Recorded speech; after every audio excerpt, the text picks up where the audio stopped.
Alright, boys. What's happening? Sounded sexy, mate. That's about the only positive we've got in it. True. Everything else is depressing. Kev, you sound like you've jumped into a tunnel now. You were sounding way too loud now. You sound like you're in a tunnel. Christ almighty. Never happy, are you? Nah, to be fair, no one's listening to you anyway. But it's fine. Well, hello everybody. Everybody on YouTube, thanks for joining. Well, I'm sure it'll be fun and games. We're back to, I'm going to start calling it normality because it feels like this is just where we end up with when we support Hearts.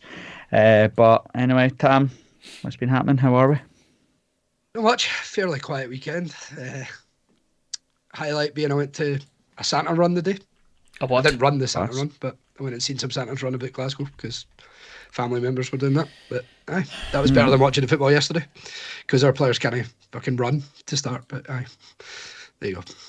Well done to link it back to Hearts. It was good, mate. I liked it. Professionalism. Professional. Kev, what's been happening? Not a great deal. I went Christmas shopping today. Wish I'd done it yesterday instead, and just had a nice lazy day in the house instead of watching the football. Well, did you get it nice for Christmas, Kevin? No, I was buying for others. Oh, you're such a generous man, Kev. Certainly am, buddy. You're such a generous man, aren't you? What'd you you get? Buy us a right back, could you? No, definitely couldn't be buy one of them. Although, to be truthfully honest with you, there's probably enough of them walking about Edinburgh. They could do a better job than any of the ones we've got now. Hey, that's it, Kev. That's what we like. Get fucking tore into them. Right, Ando, what's been happening? Not much. I've managed to survive gangrene from a horrible finger injury last week. And one other thing I will say, and I should have done this a wee while ago. We don't normally do this, but one of my good mates, Tom, has had a wee baby. So I'd like to say welcome to the world to little Miles, who will no doubt hate Hearts as soon as he's fucking old enough. So congratulations to Leah and Tom. And that's all I've got to say. Welcome to the life of misery, Miles. Yep. Aye. Poor bastard. Oh, well. Actually, I would prefer if anybody on YouTube just wants us to do shout-outs for anybody, it'd be much better than talking about what happened yesterday on Wednesday. So anybody selling anything, any Santa runs, any babies, anything that you want us to shout out, I'll do those Wagner things. Pay me a tenner, mate, and I'll be like, on that happy birthday, John. Have you ever heard of Naked Martin? Does for your dancing. Right, what did you say? Have you ever heard of Naked Martin? Mate, we'll talk about that in a different day. So that could be a Patreon. I have two absolute belting Naked Martin stories, and one includes my granny. I'm not even joking. That's not even joking. I paid for a Naked Martin for a boy a what way, and I've still got it on my phone. It's fucking brilliant. But that can go in. I got one for my granny's birthday, and I'm not even joking. It was the best thing ever. Can I ask, did she enjoy it? Well, I don't know. Who cares? I thought it was funny. It included pedigree chum as well, but that, honestly, we'll talk about it. Is your lovely granny still with us? No, not anymore, unfortunately. Shame. Unfortunately, but she was a good laugh. She thought it was funny, so that's cool. Exactly. Right. We've obviously got two Hearts games to talk about, and we have the easy away trip, 3 points guaranteed in the bag next Saturday when we face the team that lost to Kilmarnock, who we beat last week. So obviously we'll pick up 3 points when we travel across the M8 to Celtic Park. We'll play that lesser known team Celtic, so nothing to worry about. No pant wet in here after 2 defeats on the bounce. We'll put things right next Saturday. Everybody on YouTube, obviously, get in contact with us. We'll talk about the 2 games. Wednesday at home to Rangers, and yesterday away to Aberdeen, and we'll just talk about a whole load of everything else in between. Sound good, boys? No. I actually forgot about the Rangers game. I've been so raging since yesterday. I forgot that also happened, so that's good. Mate, it was such an unbelievable performance. How did you forget it? No. I just got scared of you calling me a happy clapper, so I just forgot about it straight away. We'll go through both the games. Headlines: we are now at the heady heights of 6th in the league after today's results. Can we cling on to the top 6? Well, we'll discuss. We've got the AGM coming up as well. Feels poignant given the moment in time we seem to be back at. We could rewind to this time last year with Robbie Nielsen, 2 years with Levine, 3 years with Cathro, whatever it feels like we always end up here. So again, we'll have a conversation about it. Some positives, I suppose, potential is that we've seen the return of some players that returned on Wednesday that are already out on Saturday, which is the most Hearts things I've ever heard. And then we've got a Tam down. Ando's going to gaze his top 10, and then we'll talk a whole load of nonsense in between. All right. Go on then. Tam, you're going to keep us up to date with what's happening on YouTube. I will do. There's a few questions on the Twitter as well, if anyone finds it easier to tweet us. Cool. Yeah, just tweet us. Struggled to say that. Yeah, you did, but it's fine. We've struggled to do anything this week, so we'll let us all away with it. Right, Tam, get your Tam down first. Cool. I'm being nice and positive to start. So I'm not going to give you the date, but you've probably seen it over the last week. It's the last time we won at Pittodrie. So it was a 1-0 win or something in 2016. There you go. Jesus Christ. And it was 1-0 win. So I just Kev, kick us off for it. Who would have been in goals that day? Jack Hamilton? He was. Ando?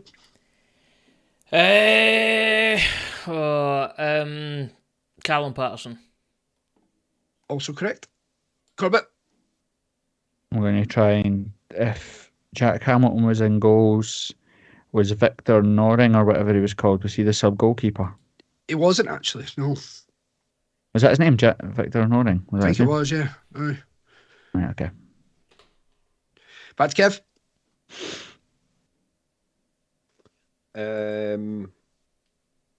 Suter been there at that time? Correct. He just signed us in the summer, didn't we? Aye. Yep. Ando?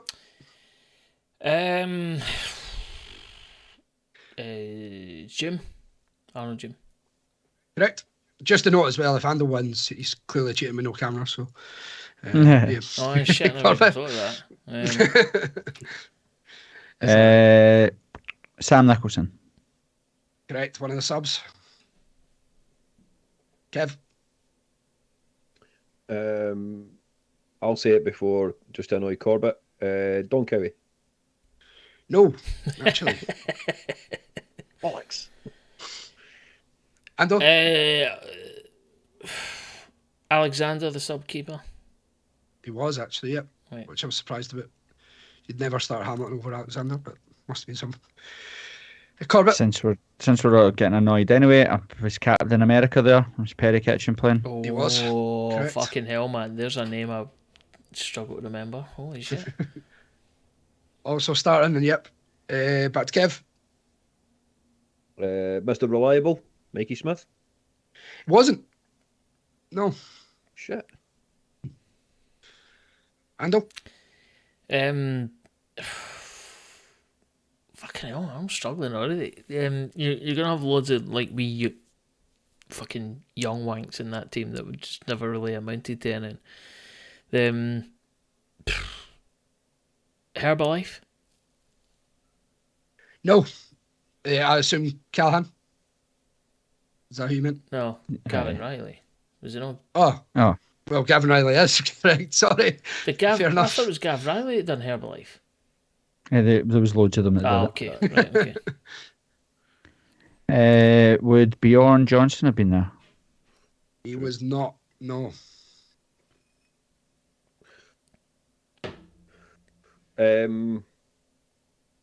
Juanma. Yes. Annoying. That's where I was going. Back to Ando.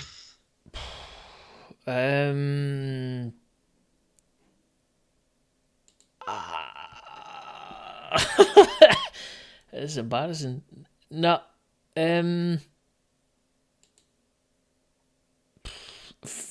Reras? Nah. Oh. Corbett. Brad Mackay. Nope, not on the bench either. for that. This isn't very good, I'm sorry. That shows how long it is since we last won there. So, I wiped that team at my memory. Rightly so. Oztag would have been in the team, would you know? he certainly was, Kev, yep. Because that was a side that we lord over because we finished third in a league that didn't have Rangers or Hibs in it. Behind Aberdeen, yeah. Miles behind Aberdeen as well. Right, Ando. Next. Novak. We've got no. I just had another player in my head and I've got angry about that team and forgot who I was going to say. Right, what players? So we had Hamilton got 4 in in the goals, starting lineup to start and goal. and you said Rossi. Igor Rossi was not, no. Oh, it's the other one then, isn't it? There you go, Kev. I set you up. I don't know what you mean by that for I don't know which one you've set me up with, but I'll go with Prince Bowen. Correct. I'm thinking of Puma strip. That's what I'm thinking of. I think players that wear more than Puma. Ando. Only because Laurie mentioned it in commentary on Saturday. I forget his first name, but Dowda. Correct, yeah, he was the scorer that day. Right. Right. Was it Blaise Augustine or something? Was that the other centre half or something?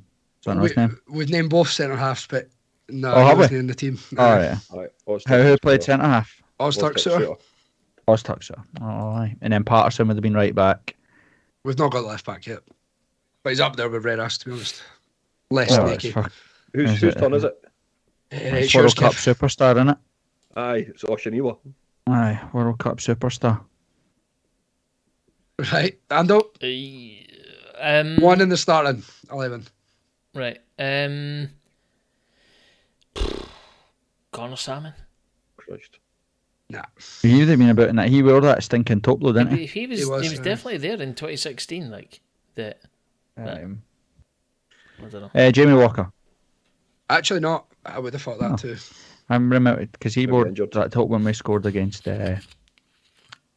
What'd you call them? Rangers, didn't he? Okay, that Puma top. So, camera fans are staying up best. Sound mate. Could you hear that? Yes, everybody could hear that. Right, that's weird, right? Because I do this several times a podcast. That was just me pouring another vodka. That's in a glass. Right. That's it's weird. It was like, what's happened here, right? Is it for the benefit of everybody in listener land? Is that Kev and Corbett have got brand new mics, and all of a sudden, that's why everyone sounds sexy. Apart from me and Tam, but I don't know how that's getting picked up. I normally do that all the time on this pod, and it's the first time anyone's called cares. it. No one listening cares, Exactly. Man. It's alright. It's fine. It was funny when we thought you were taking a piss. Yeah, I'm absolutely busting on a shite. Who actually went last, to be honest? I don't even know whose turn it is. So I said Jamie Walker and he said it wasn't him, and then... Alright, bad Kev. Cool. Shit. Who else wore that Puma top? So there's 4 young boys at the time. Richie Muirhead, or is it Muirhead? Was he there? Nah. Zanata? Was Zanata there? Zanata was starting last starting 11, yep. Shit. We must have been scraping. No wonder you didn't remember this team. Right. You said so Zanata was in that team? Yeah. Starting. Jesus Christ. Yep. So we've got 4 subs to go. Bearing in mind that is the 12th of May 2016, so end of the season might have had things wrapped up. I can't remember how that season went, so it was fully. We were third and they were second, and they were coming up to play in the Scottish Cup final, weren't they? Oh, aye, so they couldn't give a fuck. Aye, cool. Yeah, they couldn't care less. Ando. Tony Watt? No, he would have been later on than that, wasn't he? I think Salmon and Watt came that summer, didn't they? Because that's when we got beat a fucking whatever they were called. What were they called? Oh, aye, there you go. Aye. Right, so it's going to be young boys. Who were the young guys that were about then that we haven't already spoke about? One's not, and I'll say he's European, which nails it. Wait a minute. Okay, come back to me if he doesn't. We're just free for all in it. Payardo. Correct. Yes. How did he not get a game? Who kept him at team? Because he was better than Blabin, Kitchen, and Dowda. Jeez, man. Jeez. in June. So I don't know how that worked, but Mate. We lived through this Hearts team and it was fucking terrible. 4-5-1, man. yeah. That's why. Right, young guys. Fucking Billy King still there? Nah. Do you want Rangers? Dale Carrick? Nah, it was a bit after these boys. Christ almighty. Right, Tam, give us a run. One's been brought up recently in the group chat that we have about a move to Juventus. Oh, Jordan McGee. Correct. Bastard. Where is he? Rafe Rovers or something? Dundee? Falkirk. Oh, Falkirk, is he down there now? This is a Fucking Falkirk. hell, man. A McDonald's. stellar career for the heights of going to Juventus to now we can't even remember where he plays. Two more. One is a name that Kev said that was wrong. Has the same surname. I said it was wrong. What? You said a surname, a player that was wrong, but they share the same surname. What's the surname? But he's a young boy. What was the young name? Who I think actually plays with Dundee United. Tam, I asked you a question. What's the surname? I'm not telling you. It's the most common surname in the UK, I'll give you that. Smith. McDonald. Liam Smith. Liam Smith, yes. Liam Smith, it will. Oh, Christ, he was shite. Aye. Ganton. I don't think he still plays with Dundee United, does he? I'm not sure, actually. Tam, I was already depressed. This has made me really depressed. Has Andy got Corbett's wife's number just so we can phone her and tell her to get rid of all sharp objects in the house? She already knows, man. She knows. Right. Put us out of misery. Who's the last one? Does anybody even care? Nope. He was a Would winger, we not- young boy winger. Morrison? Footballing might be good, but wasn't he really? Morrison? No. Lewis Moore. There you go. God. Oh, well. Don't even bother telling us the scores, Tam. We all lost. Jeez, man. We all lost. Yeah, I don't want to anyway because Kev won. So. Also, it's just like should put the number for the Samaritans up or something because that was absolutely bouffing, man. Notice how we happening? went from like 100 watching now to down to 63 because of my quiz. Sorry. Tam, you're never doing No it again. wonder. No wonder. But even more depressingly, they got a result at Pataudry compared to our current team. Put it that way. Someone fucking Right. him. Cool. Now we can be even more depressed because Ando's going to share us his top 10 Aye. of players. So for context, when he scored at the weekend, his 40th goal for Hearts, I think it is. At the weekend, I think he scored Lawrence Shankland. Takes him to 12 for the season. We'd sort of said about where he was in terms of he's been here, just a season and a quarter. And he's already closing in on 50 goals. And the last person to do that was Jamie Walker. And I think Robbo was the last person before that or something to get to 50. So we kind of thought, why don't we do our top 10 of players since 2000 onward or our lifetime, depending on how far back we want to go. We've had Tams, we've had Kevs. Ando, it's your shot. Cheers. So it's really easy just to copy and paste a certain amount of people from both Kev and Tam's list, and sorry to say that I've done that with 5 of them, because they are greats. I think they would struggle to not to get in any reasonable person's top 10 since the year 2000, and the 5 for the removal of doubt are Zal, Shankland, Paul Hartley, Scatchell and Craig Gordon, right? So I think you'd be hard placed to oust them. But the remaining 5, I've checked based on what Kev and Tam have provided, and they haven't mentioned any of these. So my first one is Jamie Walker. 54 goals and 240 appearances, like that can't be sniffed at. So for me, one of the best players in the last 20 years. Just an end of it. The next one, Callum Patterson. So I'm expecting a wee bit of abuse for that, but Callum Patterson done a lot for the club in his time there. Scored quite a lot of match-winning goals in his time here, so he definitely makes it. Another one, maybe slightly controversial, is John Suter. I think he was a good player when he played for us. Tam shaking his head, Kev shaking his head. That's absolutely fine. Come at me. John Souttar, solid player in defence. But I'll be honest, I liked him. This one's definitely going to divide the room. Phil Stamp. Now, I'm saying this not based on stats or anything else, but just for what he brought to the team. I absolutely fucking loved Phil Stamp. He was a proper hatchet hard man. And I think if you want to take him out and replace him with someone else, fine, I'll hear your argument, but for me, Phil Stamp's in there. And then, probably a wee bit of sort of recency bias, Kyle Lafferty. 20 goals and 50 appearances or so. Anyone that can score or get close to 20 goals in a season, given the fact that it hasn't happened since Robbo until Shanklin came along, means that he's definitely in the conversation. So my additional 5 over the 5 that have previously been mentioned: Jamie Walker, Callum Patterson, John Souttar, Phil Stamp, Kyle Lafferty. I was going to try and maybe shoehorn in Don Cowie in there just to see Corbett go fucking daft. And there's others there that you could have included, like Colin Cameron, Stefan Adam, Thomas Flogel, such like, but they were coming to the end of their career and they didn't really span enough time beyond the 2000 mark, so they weren't included. Another notable mention maybe be Stephen Boyack, because he was fucking brilliant. But aye, that's my 10. I do expect to see Boyack in Corbett's, and rightly so. I would imagine he would feature. Phil Stamp, I'm happy to see him. Anybody that sets fireworks off in their own house is definitely in the top 10 for me. Is the Middlesbrough Mario Balotelli, isn't it? That was what it was. Like, remember you get those mad papers? It was called like the Daily Star or something. It was just filled with like tits and football.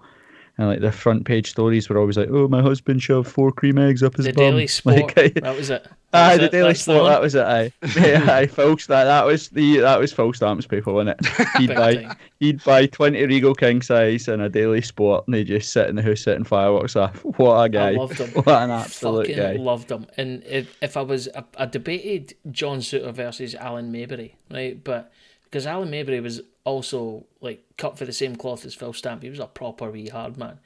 But John Souttar, just because of what he provided, both in terms of goals and what he done in defence, I think he just pips it for me. But again, I don't have to answer to anybody. You're just forgetting the main point about him being an absolute sneaky coffee. Doesn't matter.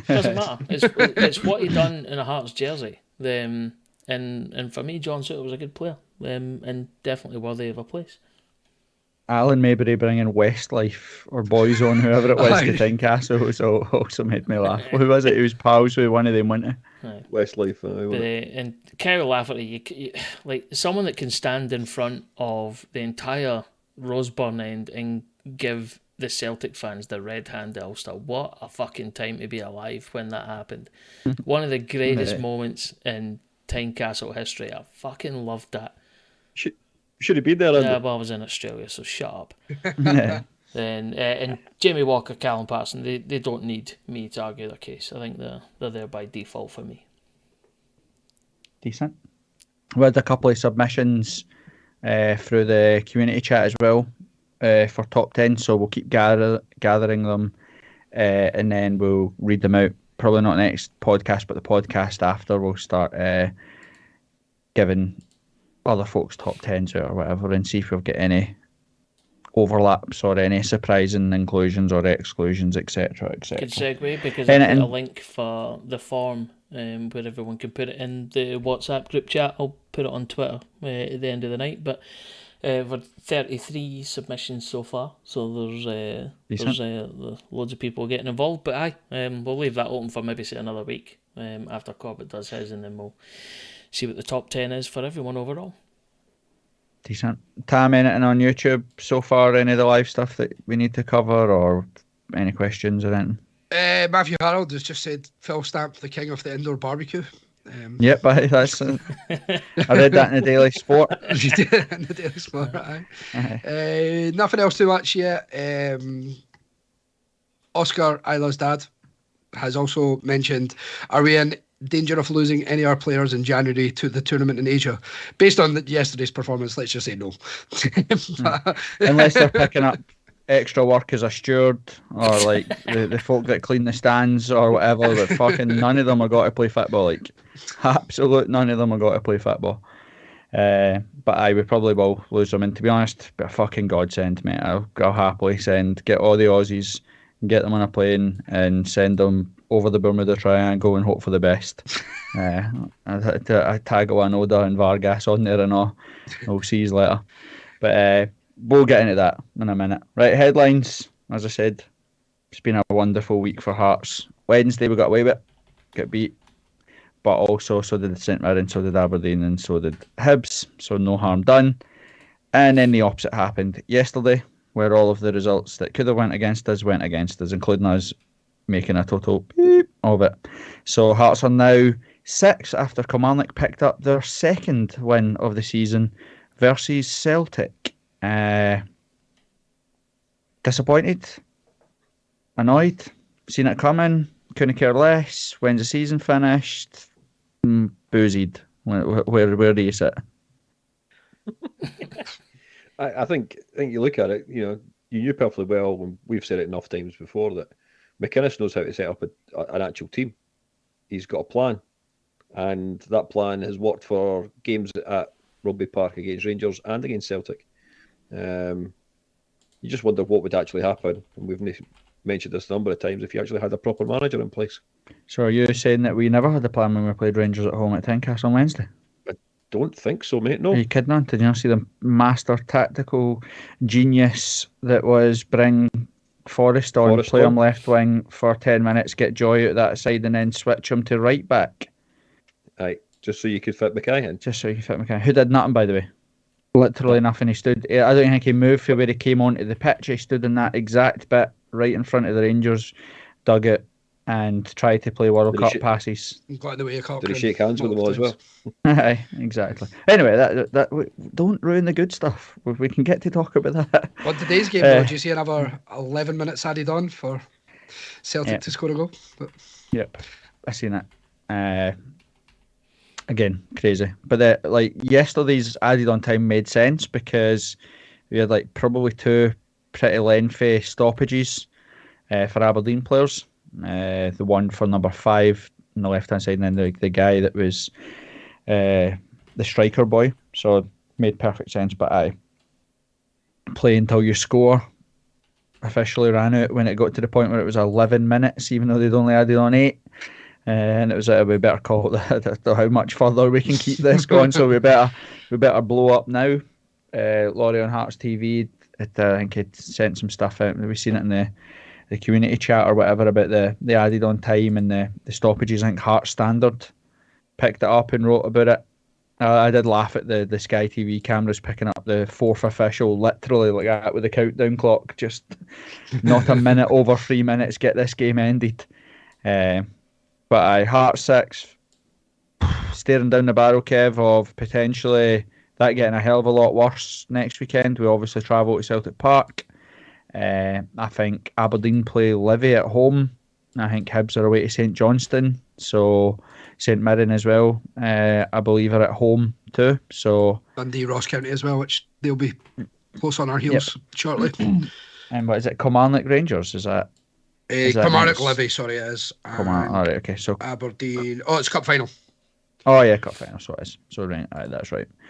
So Aberdeen, the only team that can gain on us this week, but Kilmarnock, Hibs, St Mirren, all with the opportunity to extend their lead. St Mirren can go to 5 points in front of us. Hibs 4, Kilmarnock 3. It's pretty depressing stuff, Kevin. It is, and I think a number of people have said it along with myself. Do you see any points between now and the end of the year? I know that's a big statement, but you could quite easily say no points. Okay, St Mirren at home, we've said it a number of times, take care of your home games, but the way we're playing, we're so Jekyll and Hyde, you just don't know what team's going to turn up. And I'd be concerned that we don't get any points between now and the end of the season because Ross County are on a bit of an up under new management. The problem is the manner in which we chucked yesterday and then potentially hiding on Saturday you don't come back for that.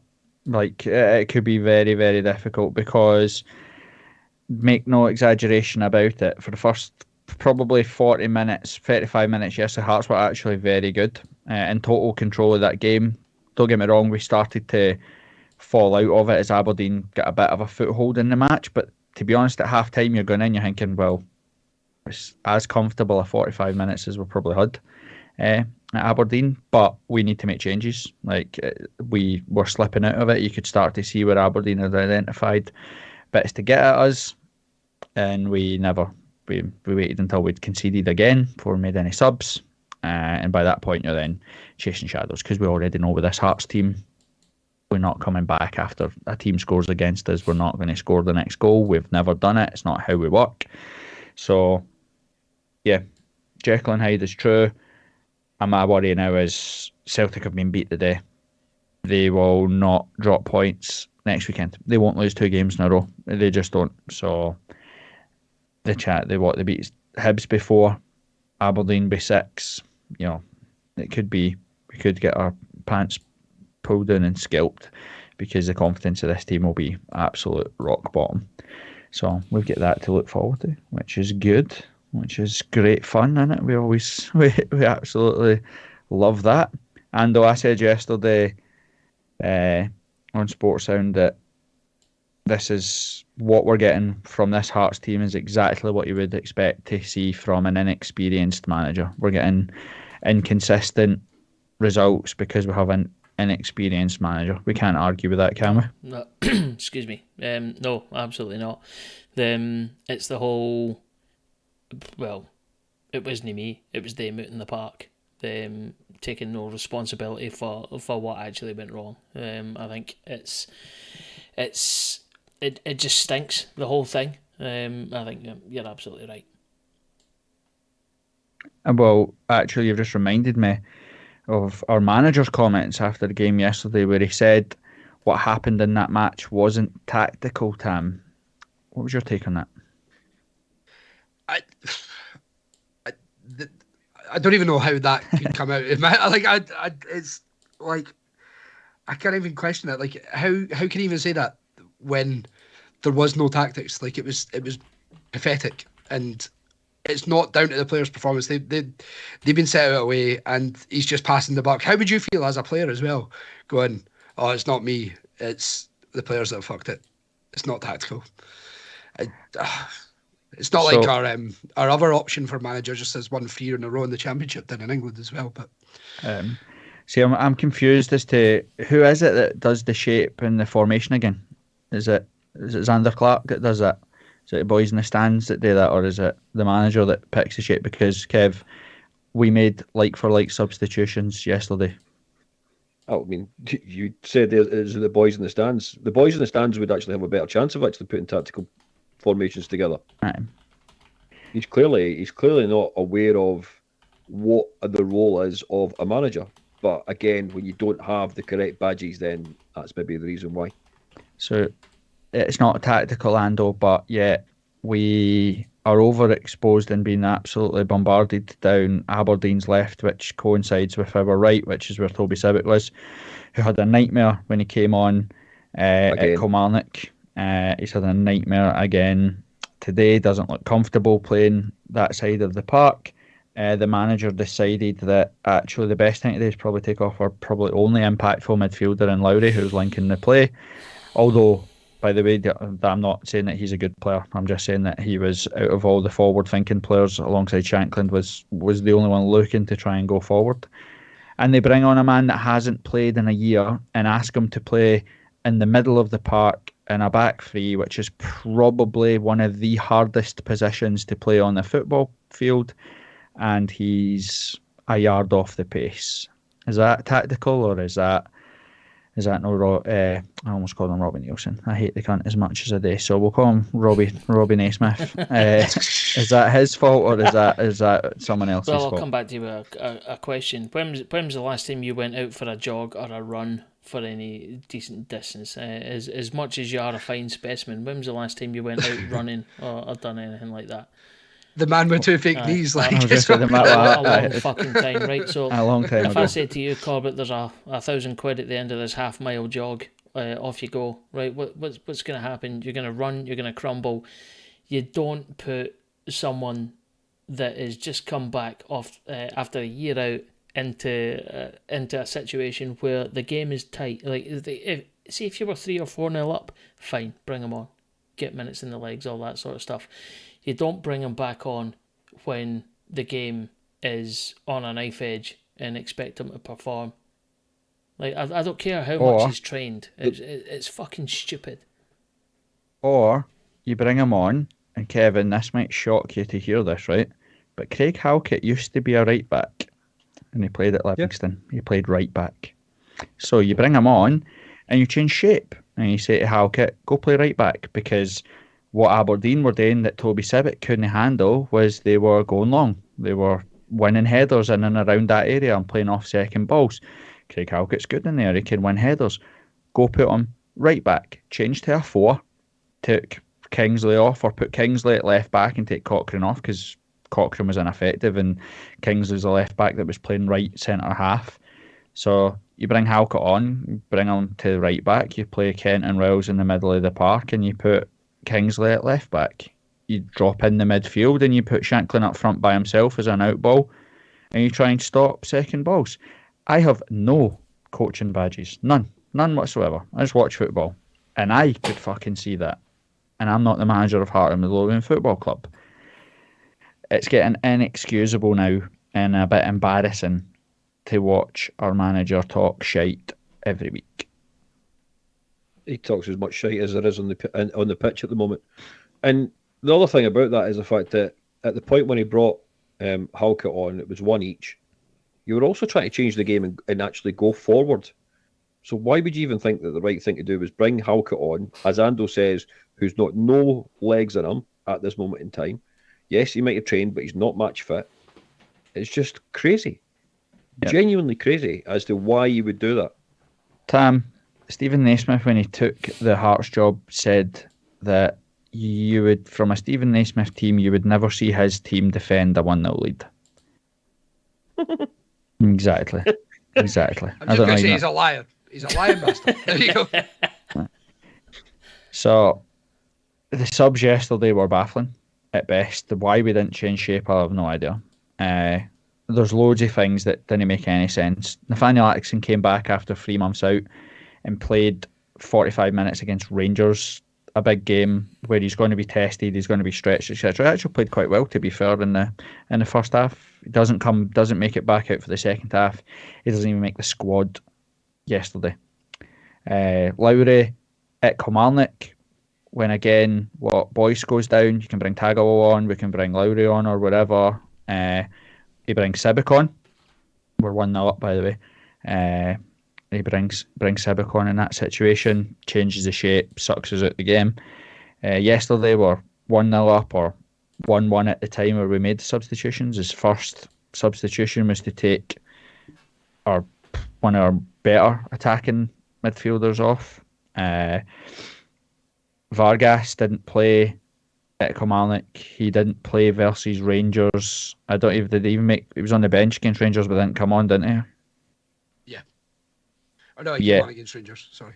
But it starts yesterday, and we praised Robbie Nielsen for the Ben Wood. Was it Woodburn? What was his name? Is that his name? Yeah. He took him off after 35 minutes against Livingston. Brought Peter Haring on, changed the game, and Hearts won that match. Kenny Vargas could have got subbed off after 15 minutes on Saturday. He was a man down. He didn't look like he wanted to play there. It was pouring with rain, physical Aberdeen, etc., etc. You could have taken him off anyway, any way, shape or form. So to say that it wasn't tactical, why we conceded, is comical. Again, inexperience to talk like that after a match. Again, if you're a senior pro and you're in that changing room, and Shanklin doesn't make substitutions, Kent doesn't make the substitutions, it's the manager, and for them not to address how glaringly obvious where we were getting absolutely battered by Aberdeen is nothing short of shambolic. Ando, sorry, I'll even add in Grant getting subbed at half time on Wednesday night. That adding to the other tactical decisions. We'll talk about both games individually. Alex Neil sacked today by Stoke. Does that have any bearing? Do you think Hearts will be interested in bringing him to Tynecastle, considering he has a relationship with McAvoy and Savage? It's not going to happen. Okay. Yep. I don't think it'll happen. If he's still available come January, then there's a chance.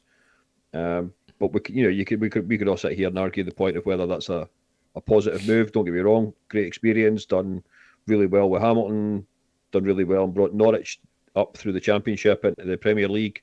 I think he brought Sunderland up last season or 2 seasons ago. League One to Championship. From the League One into, so got a hell of a lot more pedigree than a lot of people out there.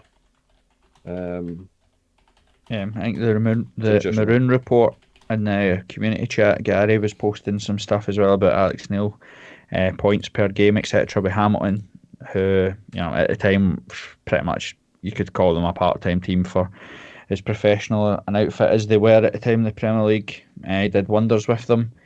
But again, Ando, I'd say right now I feel you could get any experienced manager in and they'd instantly make a difference. You look at Hibs, you look at St Mirren, you look at Rangers, teams that bring in managers that have an identity and know how to set demands on players, they'll make an impact. So it can be Alex Neil, it can be Neil Warnock, it could be whoever.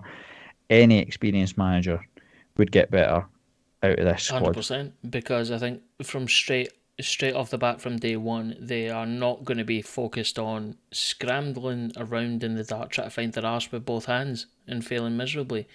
I think, as you've said, the key is experienced manager, someone that knows how to manage a pool of players that aren't just a bunch of under 18s or under 23 laddies. Someone that has a bit of respect, can command a bit of respect, a bit of gravitas when it comes to decision making, tactics, all that sort of stuff. And just now, I don't want to labour it too much, but what's Naismith done in management? Absolutely nothing. This is his first gig. He's getting it all wrong, hand over fist, and eventually, if he's not done already, he'll lose the dressing room. A strong, experienced manager will come in and just fucking tell people what's what and get people facing in the right direction again. Sorry, Kev, I was going to say it's a culture at the club now, and that's what worries me the most about all this, is accountability. You've heard it from our CEO, batting the blame off to other people, or kickback. Had a poll that said 80% of the fans wanted Naismith, it's not your fault. The manager saying it's not his tactics, it's not his fault. Joe Savage saying, I don't sign the players. These idiots are front and centre. Pat me on the back, we're doing a great job when things are going okay, and then take zero responsibility when things and the shit hits the fan. It's got to change, doesn't it? Yep, agree. And that starts, it has to start now. We've been calling for it from a boardroom level. Boardroom don't seem to listen to anybody within the fan base.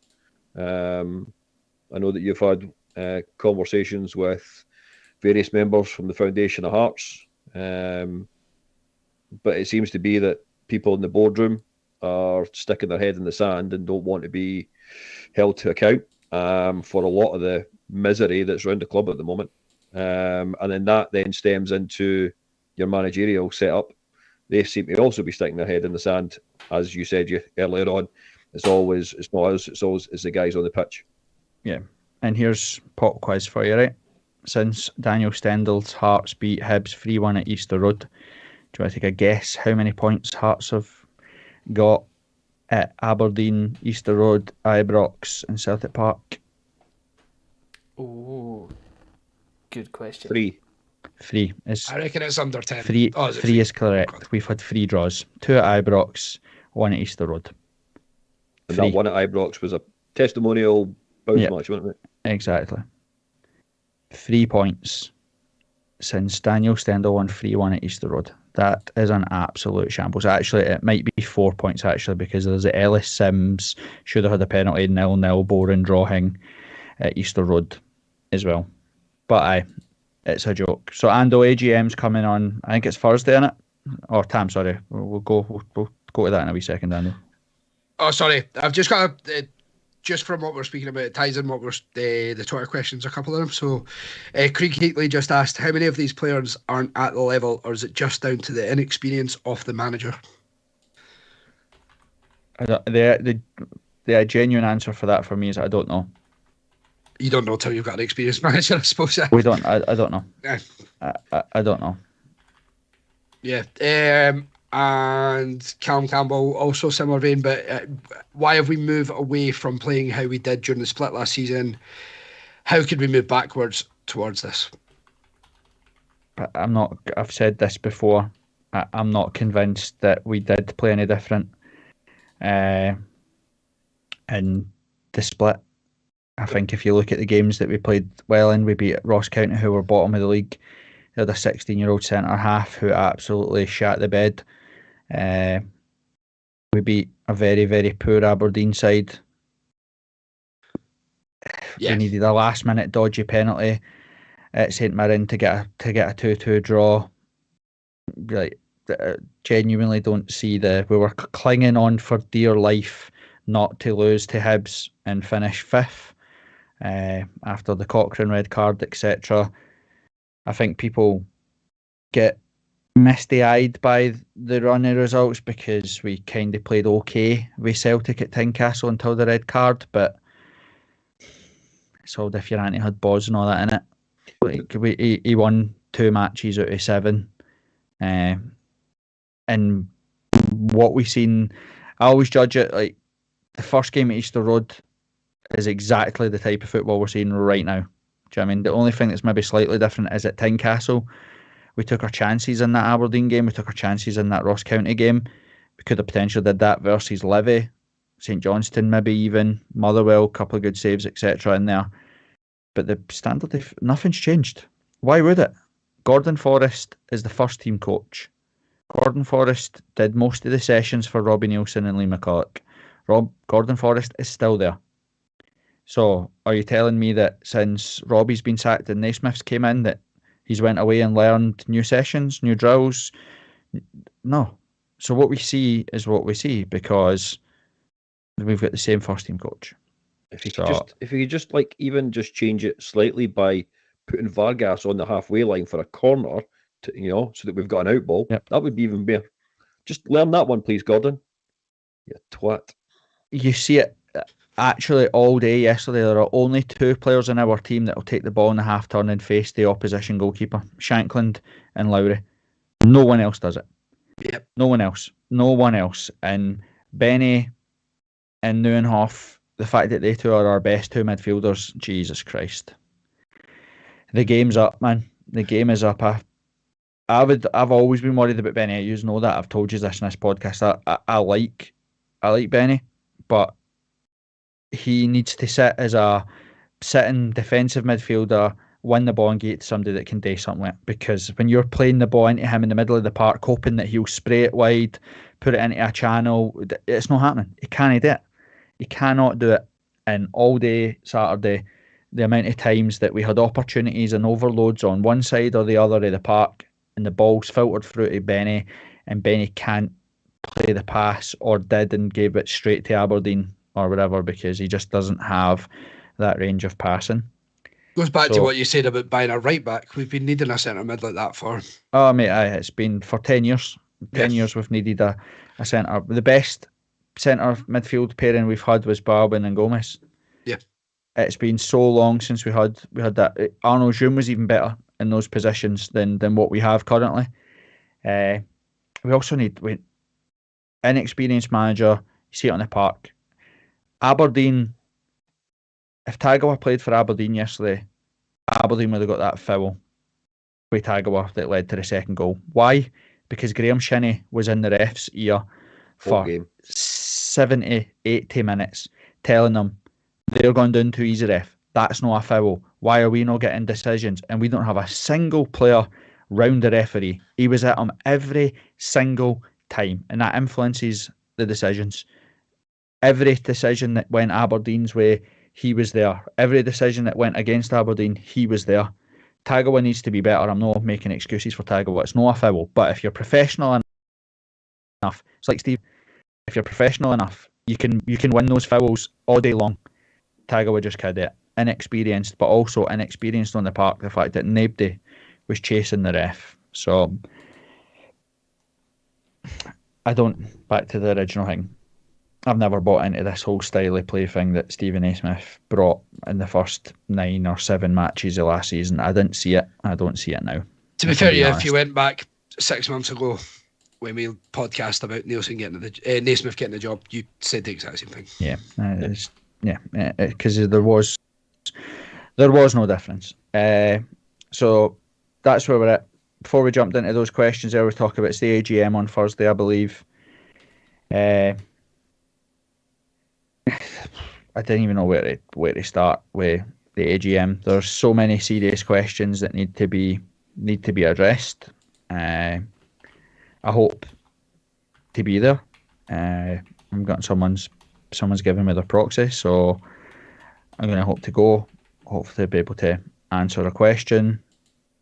Is there anything in the AGM you guys are hoping comes out or that you'd like to see discussed? Same for YouTube as well. Is there anything that you guys want to hear the club's explanation of? The mad thing is, though, after the last shareholders meeting and McKinley's answers to a few of the questions, do you reckon we'll get any serious answers from the AGM? The club are very bad at reading the room. I fear that they're going to get the shock of their life on Thursday. I've said this before, right? And this is why I've said about protests. I know we all laugh and joke about bed sheets and all that sort of stuff. I've said that this is the first time that since Ambudge took over that I've felt that everybody's kind of unanimous that actually we've seen enough of this now. Like, it's no longer bear with it, the jam tomorrow culture, etc., etc.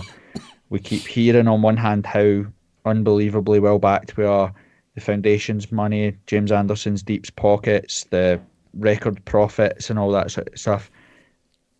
We revert back to this kind of carnage all the time. Robbie Nielsen is the outlier.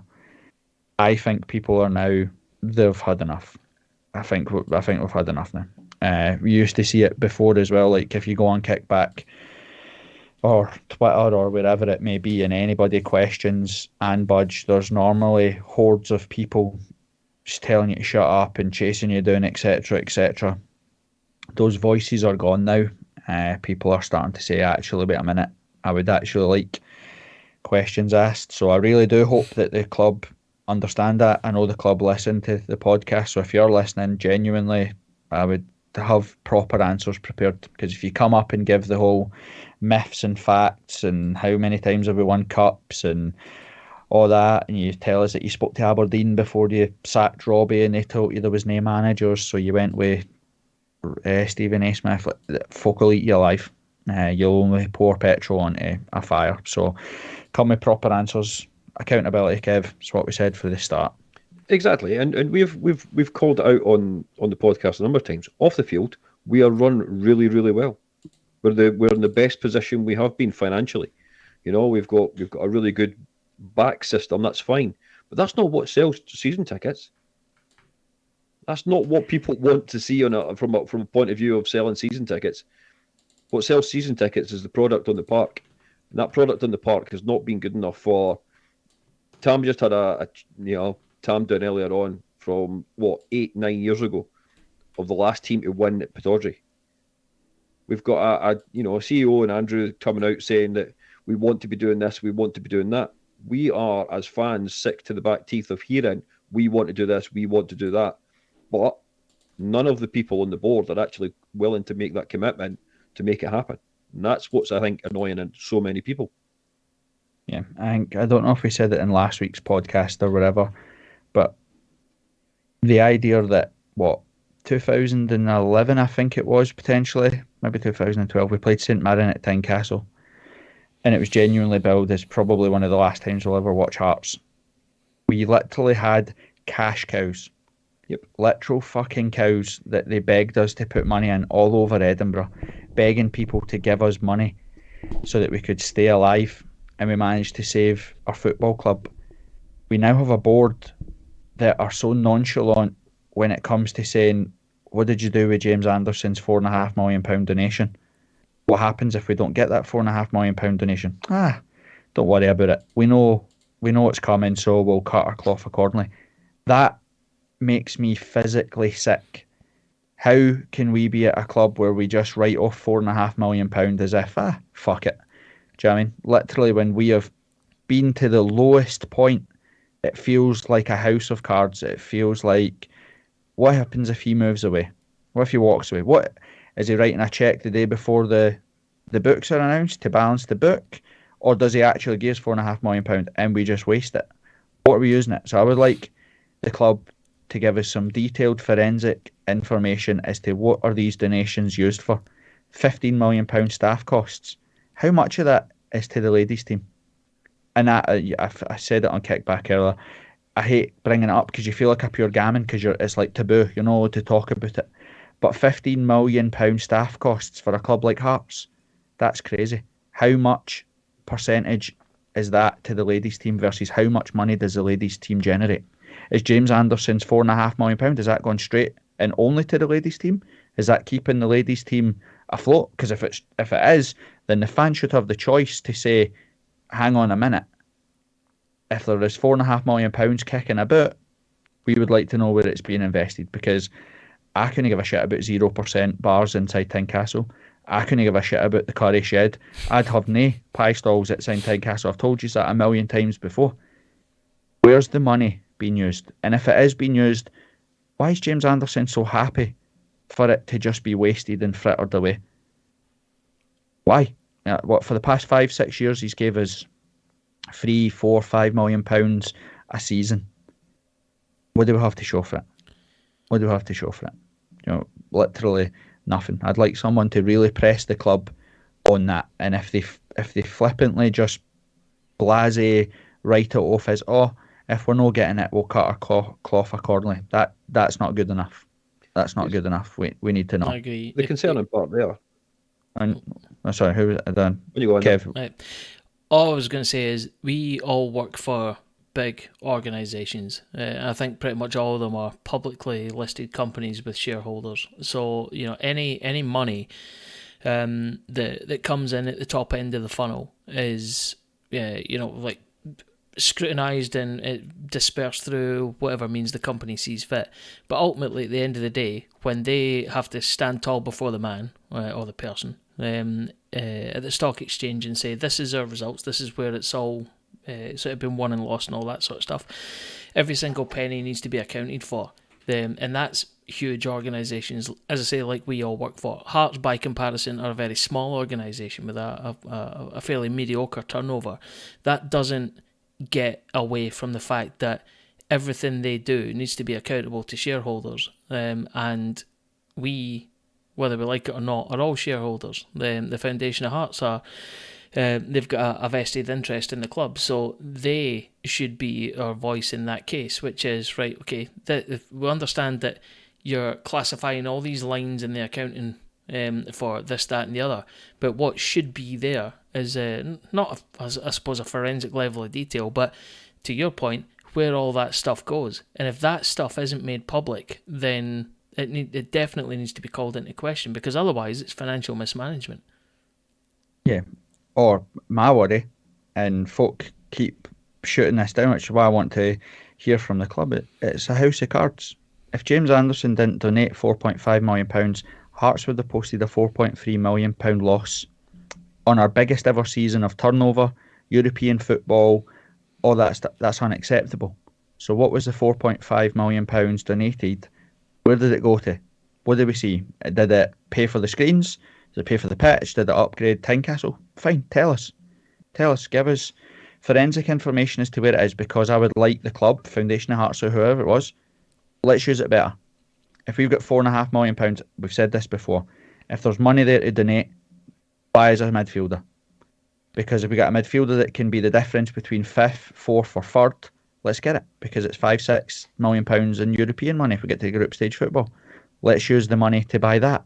Let's let the fans pick. What do you want? Do you want free tampons and 0% bar, or do you want a midfielder? Well, give us the opportunity to talk about it. What are these projects that we keep getting talked about? What are the projects? I'd like to ask that question. See, another thing. I'd also like to know about... Just on that vein, cool. See, when it comes to our transfer dealings, right, and this is something that's always fucking rankled me for years and years and years, is that whenever we talk in the media about what we're doing with player signings, it's always for an undisclosed fee. Get that shit in the bin. Right, so I know you can, on the balance sheet, like player transfers will be declared as a separate line, but it's just one figure, it's one big homogenised number. It doesn't say that this amount was for the purchase of Lawrence Shankland, this amount was for that. So someone somewhere will know that, but that level of detail needs to be made public. So see all this undisclosed fee shite that we do when we buy and sell players, get that in the fucking bin, because that will help towards understanding the true income and outgoings of what we actually have. So 9 times out of 10 that's driven by player and agent. Is it? Well, or the club will come out to say that they don't want things agreed, because at the level in which we're dealing with, if we spend £300,000, we don't physically grab the wallet and give them £300,000. We probably pay them 50 grand up front, and then like you're buying an iPhone or a car, you'll agree some form of payment scheme, etc. So players often say they don't want fees to be discussed, because then you'll realistically, if you sign Lawrence Shankland at £600,000 and he gets a 10% signing on fee, fans will maybe start talking about how much money he got, etc. So, but I agree. Being a fan-run club, I don't think it's so hard or it's unacceptable for fans to say, look, I'm a massive supporter of the ladies football team. You know that. I take my little girl to watch Hearts ladies all the time, and I've said millions of times before that Hearts need to have a ladies football team. 100% we do. It's the right thing to do as well for the next generation of folk coming through. I get all that. What I want to know is, well, what is the cost of that versus revenue? Like any other business, is it viable?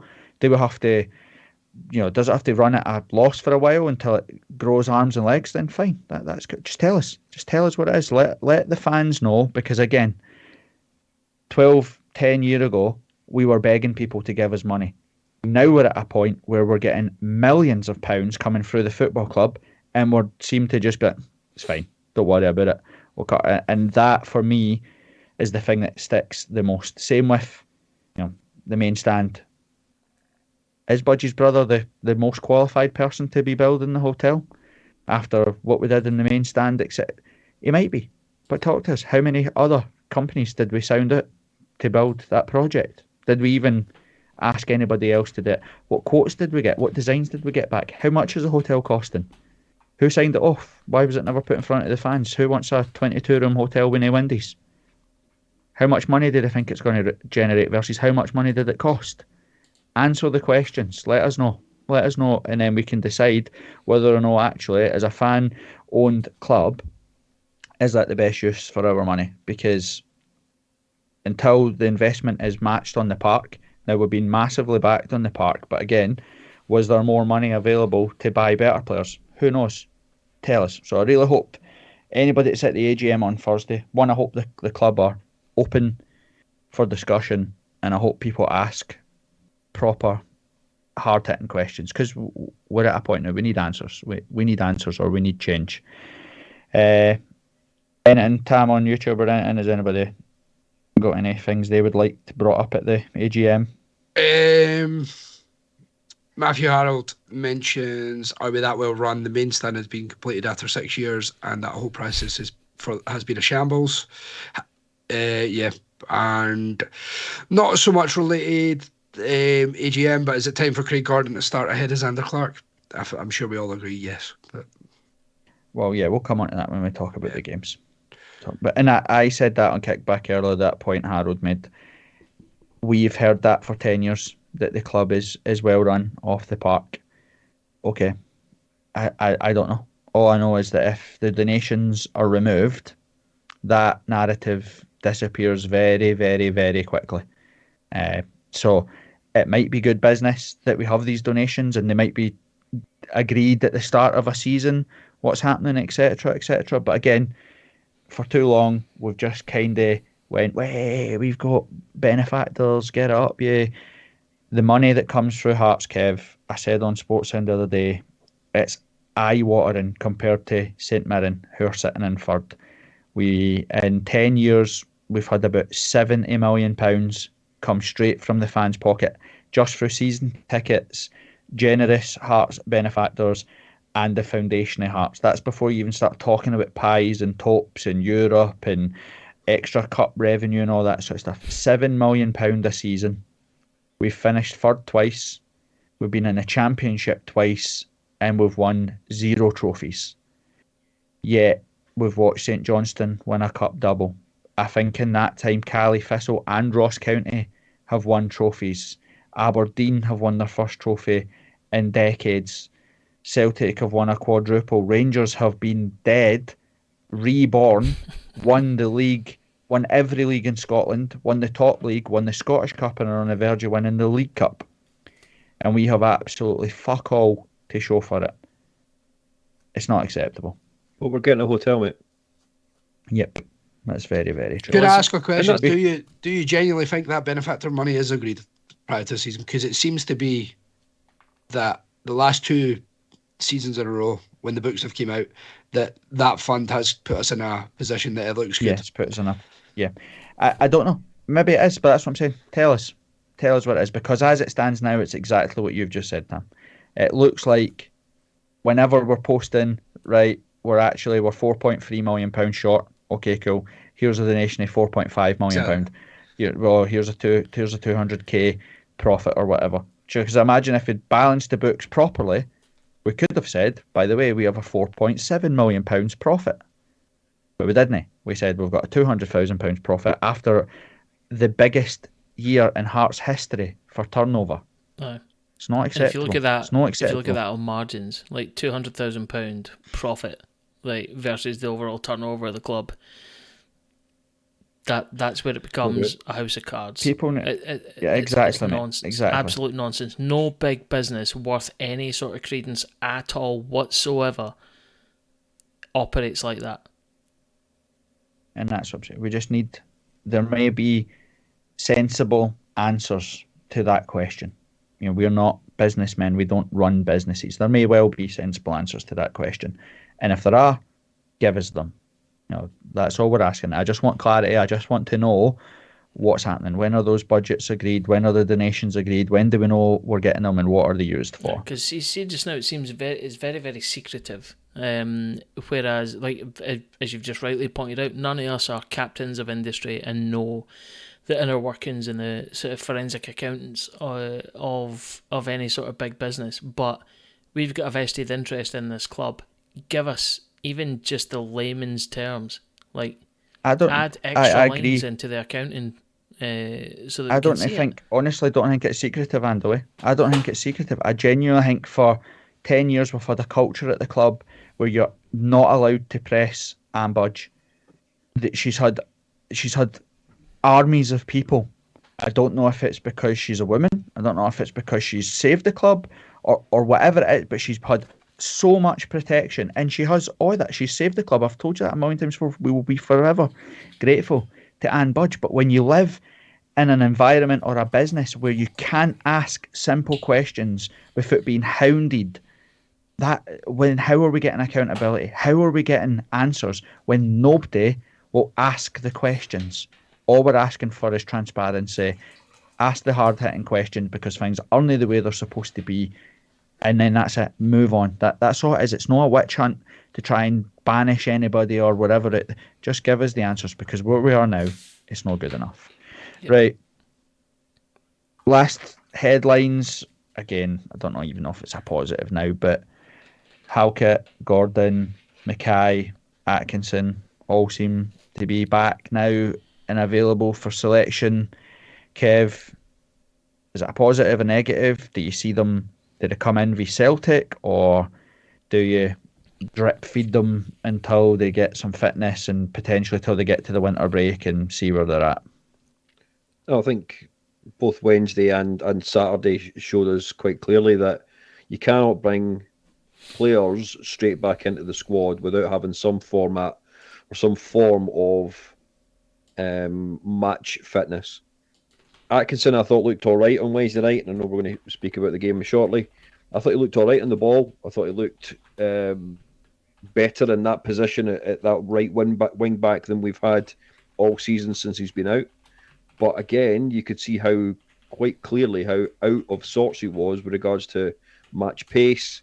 Sometimes his first touch was a pass, or as it was on a number of occasions, actually gave the ball away. So I do not expect.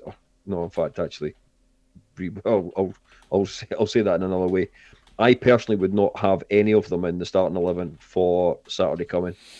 We're already on a hide into nothing as far as I'm concerned. Yeah, I'm worried about Saturday as well. Right, let's discuss why we're worried about Saturday, because we'll have to discuss our last podcast. We were 4 games on the bounce.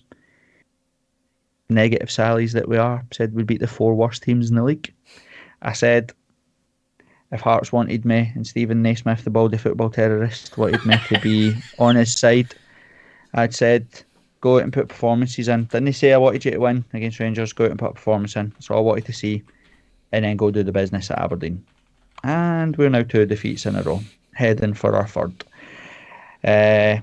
I will not change my stance on Stephen Naismith. I'm not being sucked in like we get sucked in with Robbie Nielsen. Get him out. He is not good enough. He's an absolute idiot. I hate the guy.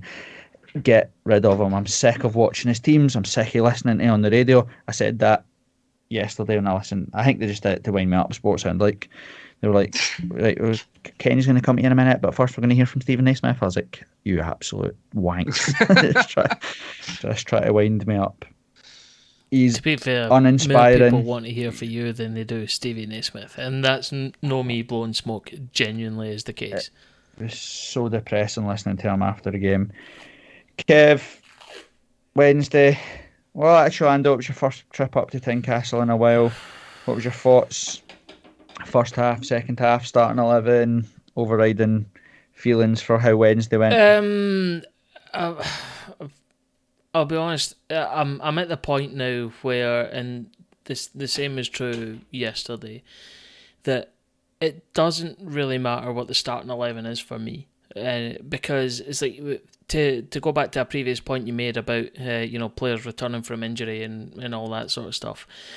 That's the equivalent of going from, relatively speaking, a Vauxhall Nova to maybe a McLaren F1 for anyone that knows cars, right? It doesn't fucking matter unless you know how to drive it. And the management team, for me, don't know how to fucking drive it. So when I seen the starting 11, I'll be honest, it's the same as I did for yesterday. It's a bit of a coin flip. It could go either way. It could be a glorious victory, or it could be an ignominious defeat. And I've got no way of calling it, because for me, it's an underlying pattern of just where we've been so far this season, which is, I don't know, Hearts still need to show me what they're about. I don't know how we're going to turn up and play every single week. So, like, you could put the starting 11 on paper one week versus the same starting 11 2 weeks later, but they'll play 2 different ways. It just, there's no, I don't want to be sound all wanky when I say this, but there's no identity in what we're trying to do just now. So when I seen the starting 11, I was like, man, you know what, it might work, might not work, don't know. We'll toss a coin and we'll see whether it lands on heads or tails. Heads is a win, tails is a defeat. And it was the same yesterday. So when I seen that, I'll be honest, it neither inspired me nor frightened me, because for the reasons I've just said. My anger on Wednesday is nothing to do with Hearts. I'll be honest with you. I've sat there, Kev, Ando, Tam, maybe not so much you, and watched. You don't even know what he's going to say. Come on. I've watched unbelievable Rangers sides come to Tynecastle, and just, you think to yourself, it doesn't matter whether we're at full capacity or whatever. They'll beat us, man. Do you know what I mean? You Gaza, Loudrop, You look at Gattuso, or like some of the unbelievable players, De Boers, Van Bronckhorst, and all that, come to Tynecastle. You can play the best shape for me. This doesn't matter. You're playing against world class players. That Rangers team are absolute dire. Oh, they're so bad. That's the worst Rangers side. That's even worse than the side that Cathro beat 4-1. 100% terrible. Agreed wholeheartedly. Absolutely terrible. And any Hearts team, we even just gives two other players, Ryan Stevenson, Paul Hartley, Phil Stamp, Kevin McKenna, anybody, just gives one or two of them in that Hearts team and we'd have beat that Rangers team on Wednesday night. We should have wiped the floor with them. They're that bad, and we were terrible, absolutely awful. Got the run around by a 15-year-old laddie on work experience. Couldn't get near him. Goalkeeper shits the bed. A Aussie centre half who is worse than useless, sells the jerseys, running 40 yards into his own half. I'm sick of how naive this team is. I'm sick of what we just spoke about there. Graham Shinney and the refs here. John Lundstrom spoke to the ref every minute of the game on Wednesday. And again, that's because, take the crowd out of it, he's in the refs here saying, Guy's decisions, you're against us, stop listening to the crowd. Like, try to influence them in any way, shape or form we could. There was a point where there he had the player go down behind Willie Collum, and Willie Collum, never seen it, but just turned around and went, free kick, because Rangers player went down. There was a point in the first half where the ball went out for a throw-in, and the linesman never put his flag up. Willie Collum just went, throw in Rangers in. But again, if you then have players like Stephen Presley, Ryan Stevenson, like I said, Stephen Naismith when he was a player, out there fighting round the ref, exactly, then you get nothing. And that time was the thing for me on Wednesday, was just, I didn't mind getting beat off good Celtic and Rangers teams, but this Rangers team, they've beat us 3 times this season, and they're absolute shite.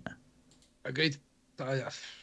We've just got, we literally have a team full of shite bags. We do, and you've hit the nail on the head there. There's, if you put one leader there within the centre of the park or anything like that, but it was even yesterday. I know we're talking about Wednesday night, but the whole thing where Benny went in for the challenge and a wee bit of handbag started.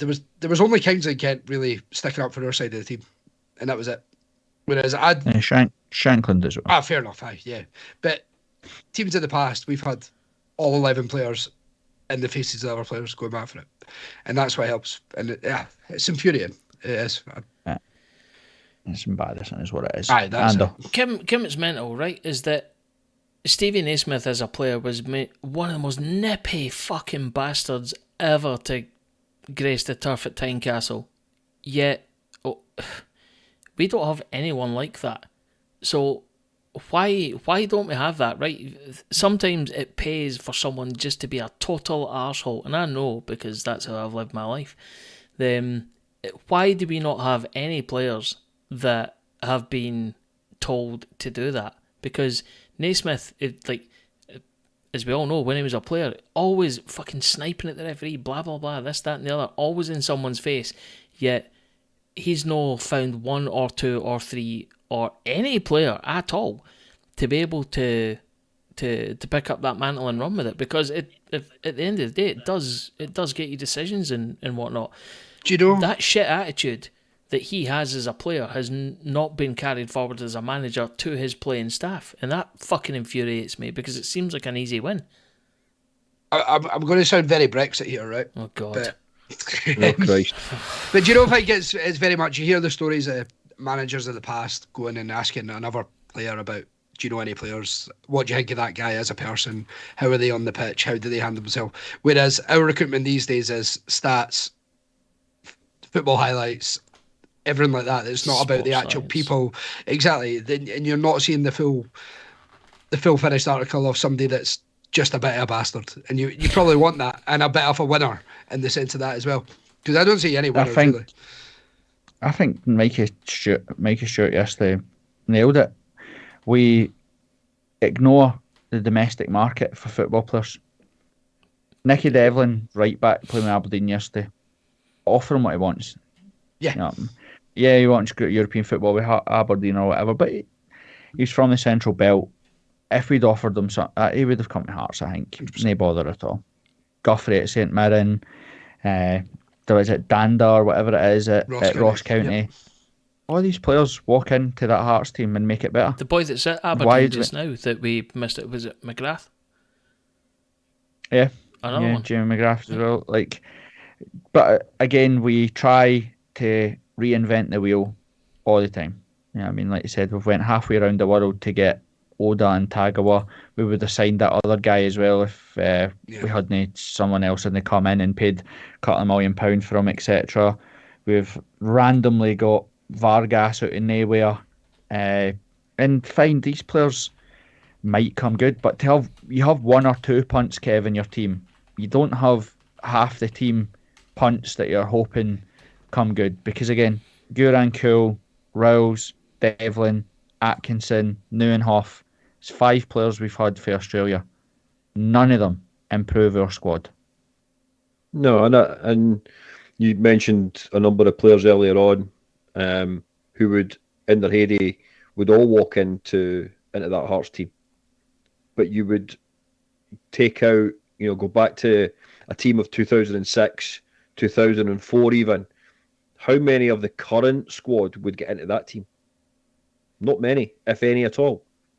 You then go on about, players with a little bit of flair, a little bit of passion, a little bit of want. Now, Ryan Stevenson will quite happily admit to, anybody, he was not the greatest player in the world, but he played with his heart on his sleeve. You could not say that about any member of that current squad that played yesterday or on Wednesday night. None of them are cut from the same cloth as those kind of players. I would say Ken and Shanklin. Ken and Shanklin are the two. Aye, that's it. But I get what you're saying, Kev. I get what you're saying. The weird thing with both of them, I think, is they do it for professional pride, which is great. But actually, when you couple that with a bit of passion for the club, and that, I think Shanklin's got passion for the club. I think Kent has in that as well. It's not what I'm saying. I'm not saying that they don't care, but you also have. It's like anybody. We all work in jobs, and the folk listening, that you all work in jobs. If your manager's making shite decisions, you know yourself, you wake up in the morning thinking, fucking hell, man, I've got my work with these idiots or whatever. Or you bring new people come into the job and you think, how the fuck did he get a job? It's like that at football, mate. That, honestly, I can't. That's exactly how football works. I don't know why people think that football's any different. Of course, that's how it works. We don't have a squad of 25 best mates, all right? We don't. If you think we do, we absolutely don't. There will be folk like Tam said, the big Brexit gammon that he is. Like, they'll be sitting in there thinking, how do you have a laugh in the changing room with Oda and Tagawa? How do you connect with them? How do you have a laugh with them? You can't. They're different. And I've got it now. My best pal plays in the MLS, and he'll tell you the culture is we speak the same language, we live in the same, but it is like a different universe over there. And that's what's like here. And that's what makes good teams. That's what makes strong teams is good changing rooms. And I just don't think we've got the right balance. I just don't think we've focused enough on, if you look at the season where we finished third, you got Gordon, you got Halkett, Mackay, Boyce, like they're all domestic football players. They're all players that know Scottish football or whatever. And you're looking at like Tagawa yesterday, like the naivety. All he needs to do, it's the 92nd minute. Hold the ball up, man. Take your touch. Hold it. Even if your touch is crap and it goes out for a throw-in, do anything but lose the ball. Like, do you know what I mean? And that's what annoyed me. And again, Wednesday was the same. I didn't argue with the shape. I didn't argue. We were lively in points, and to be honest, we probably could have scored. I think Cochrane misses a total sitter. Shanklin maybe could have done better with the initial attempt. I think Butler makes a good save for the Kent header.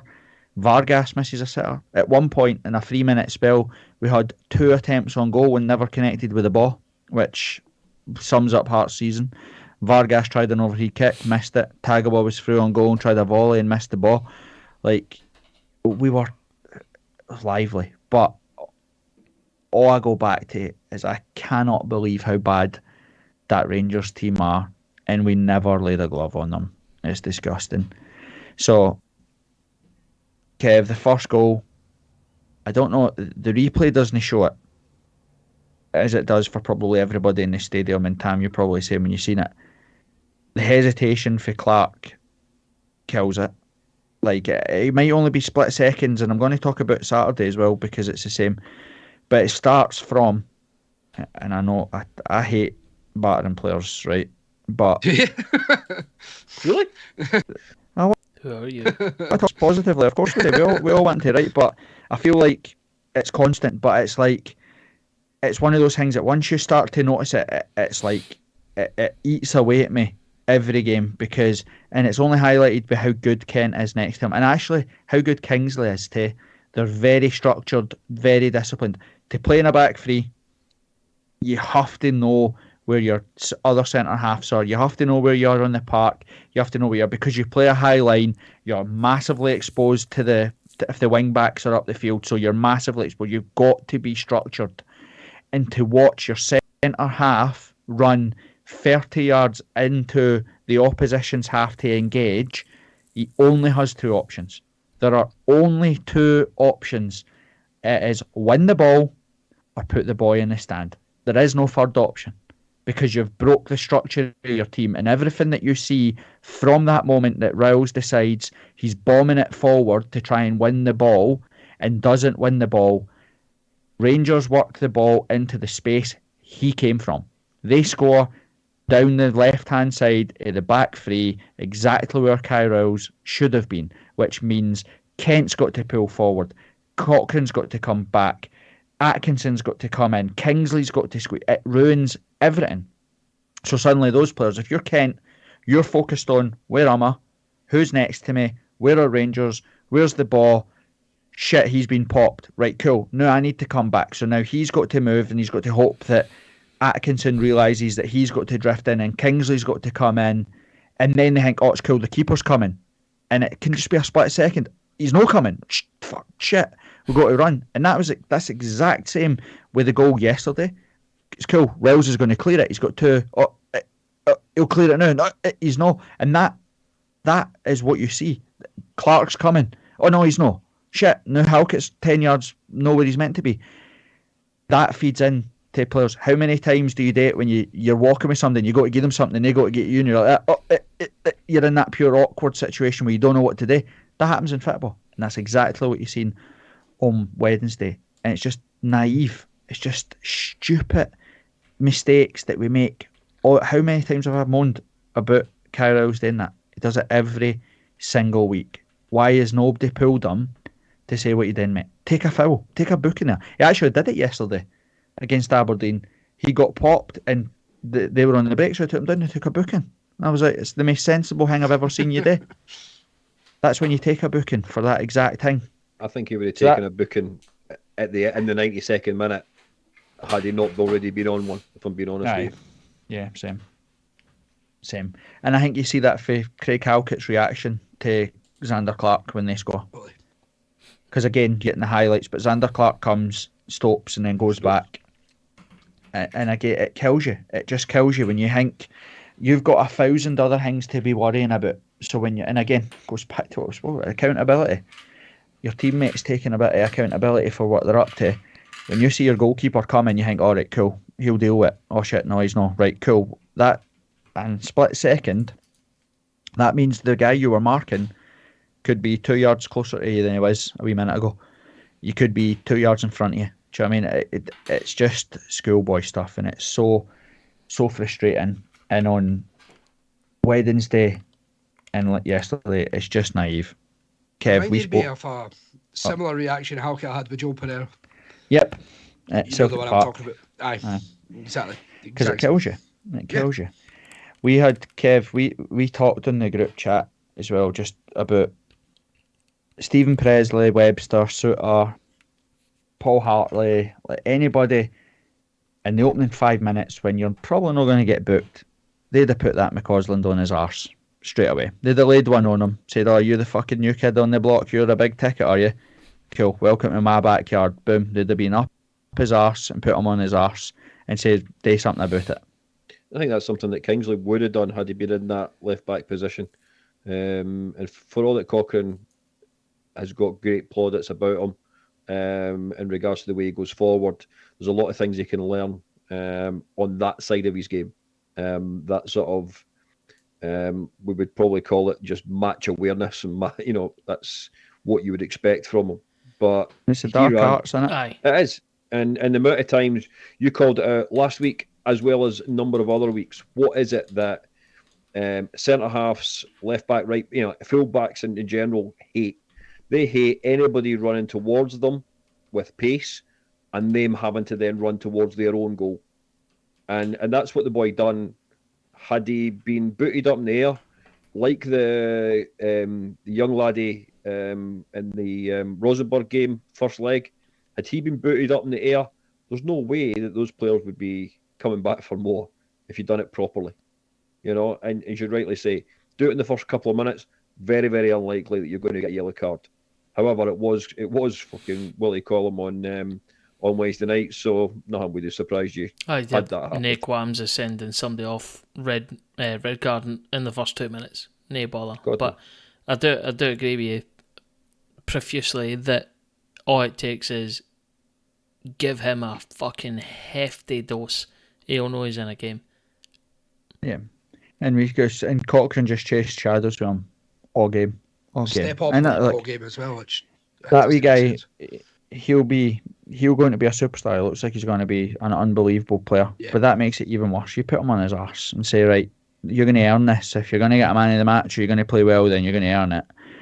And, Lawrence goes off. They bring on Cifuentes, absolute jobbies. The guy that scores, absolute jobbies.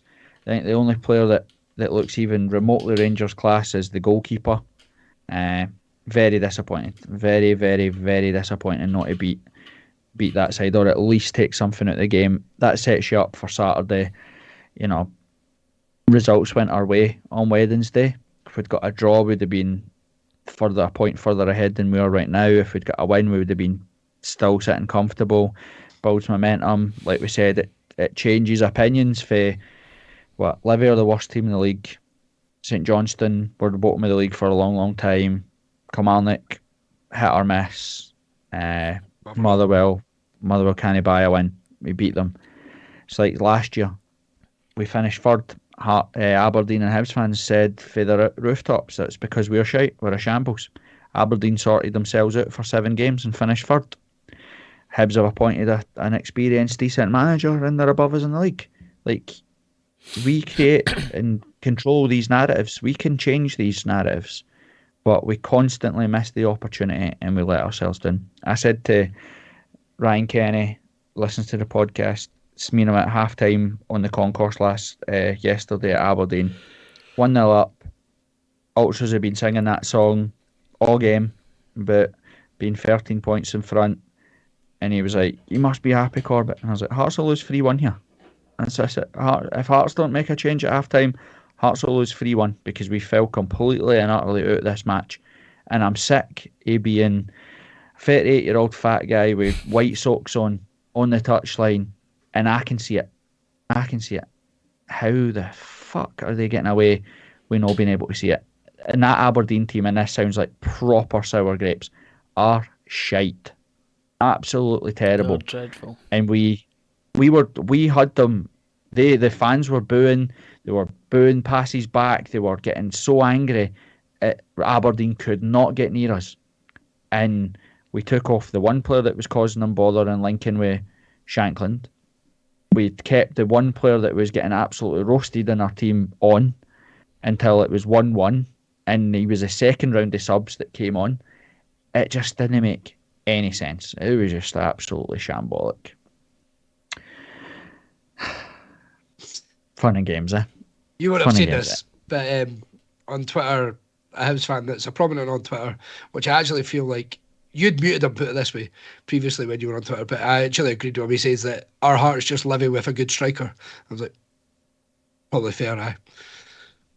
I want him decapitated. Hibs, fuck him. Yeah, but it's hard to argue with that. When Lawrence Shankland, I think we scored 15 goals this season. I think Lawrence Shankland scored 7 of them. Yeah, 2 have been on goals and 1's been a penalty, I think. No, I've not had a penalty this year, have we? No, we're not had a penalty. So there you go then. It's a shambles, man. It's just not good enough. And again, we said it time and time again with Robbie. We said it again with Stephen Naismith.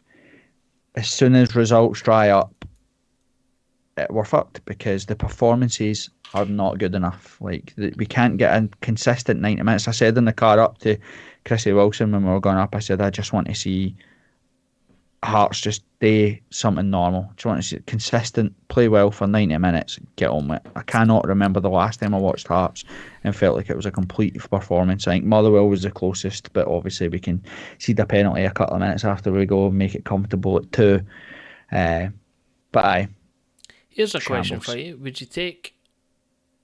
You look at and just look at the last 3 or 4 weeks as a reference frame. Would you rather have Stevie Naismith or would you rather have Nielsen towards the end of his tenure? It's a ridiculous question, but what would you rather have? Hearts would be third with Robbie Nielsen. 100%. Exactly. They would. Hearts would have finished third with Robbie Nielsen last year. Robbie Nielsen was always peaks and troughs, but he would have sorted it. He'd have sorted it. But again, it's your fault.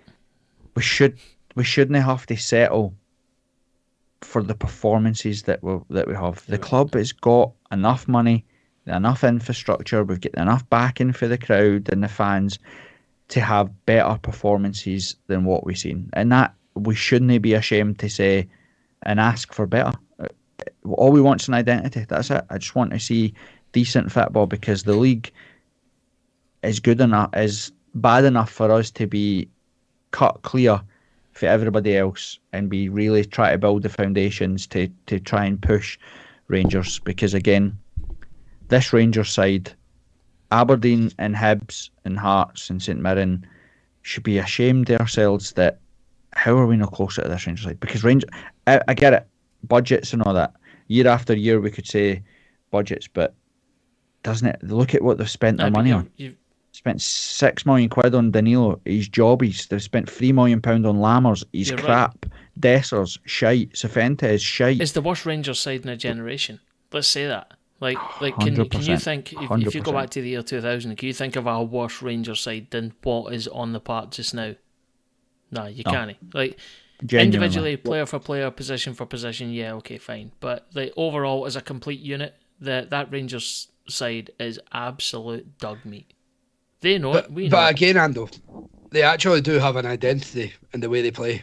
And they've played like that since Clemence has came in. Yeah, they have. He's a proper manager, and if we had a manager like that, we would have probably beat them because of the players on the pitch. Yeah, fine. But that's a valid argument for the last 6 or 8 weeks. But Clement hasn't bought anyone.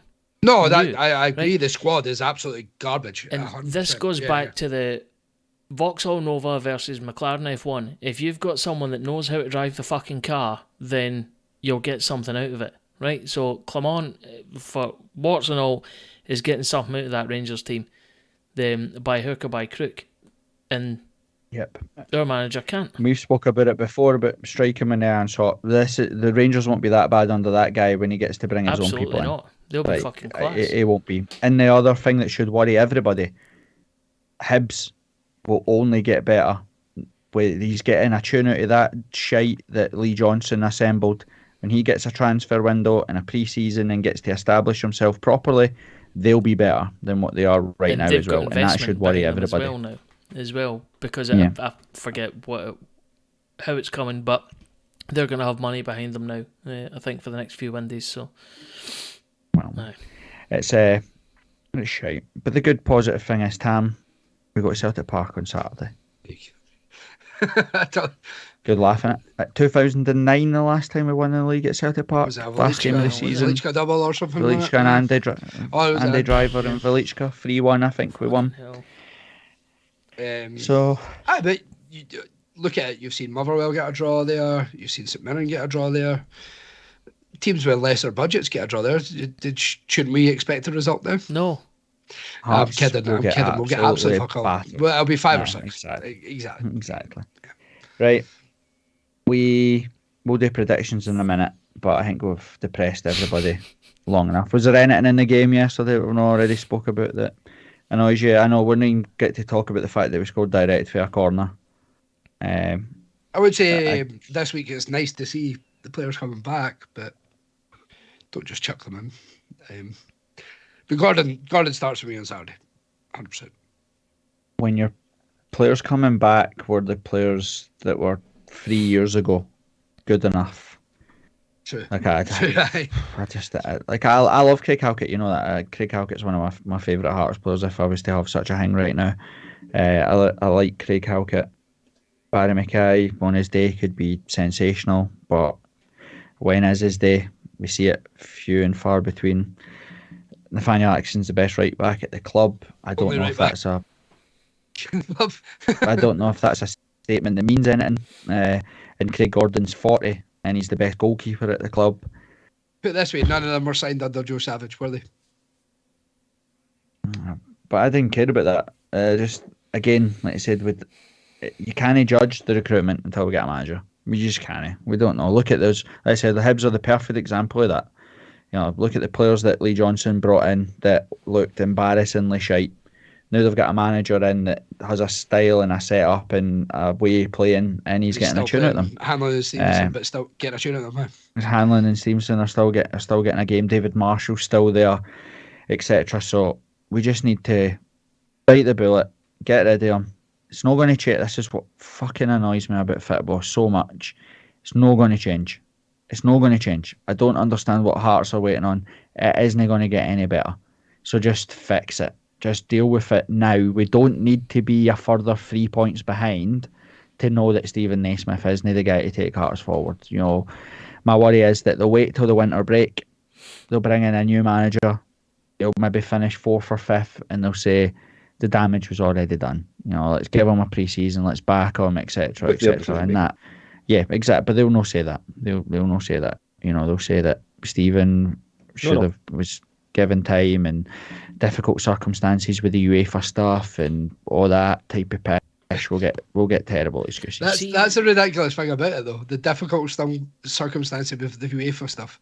He shouldn't have even been in the position with that UEFA stuff, to be honest. But yeah, let's boil it all down for a minute, right? And so there's a question to all you, which is what needs to happen for you?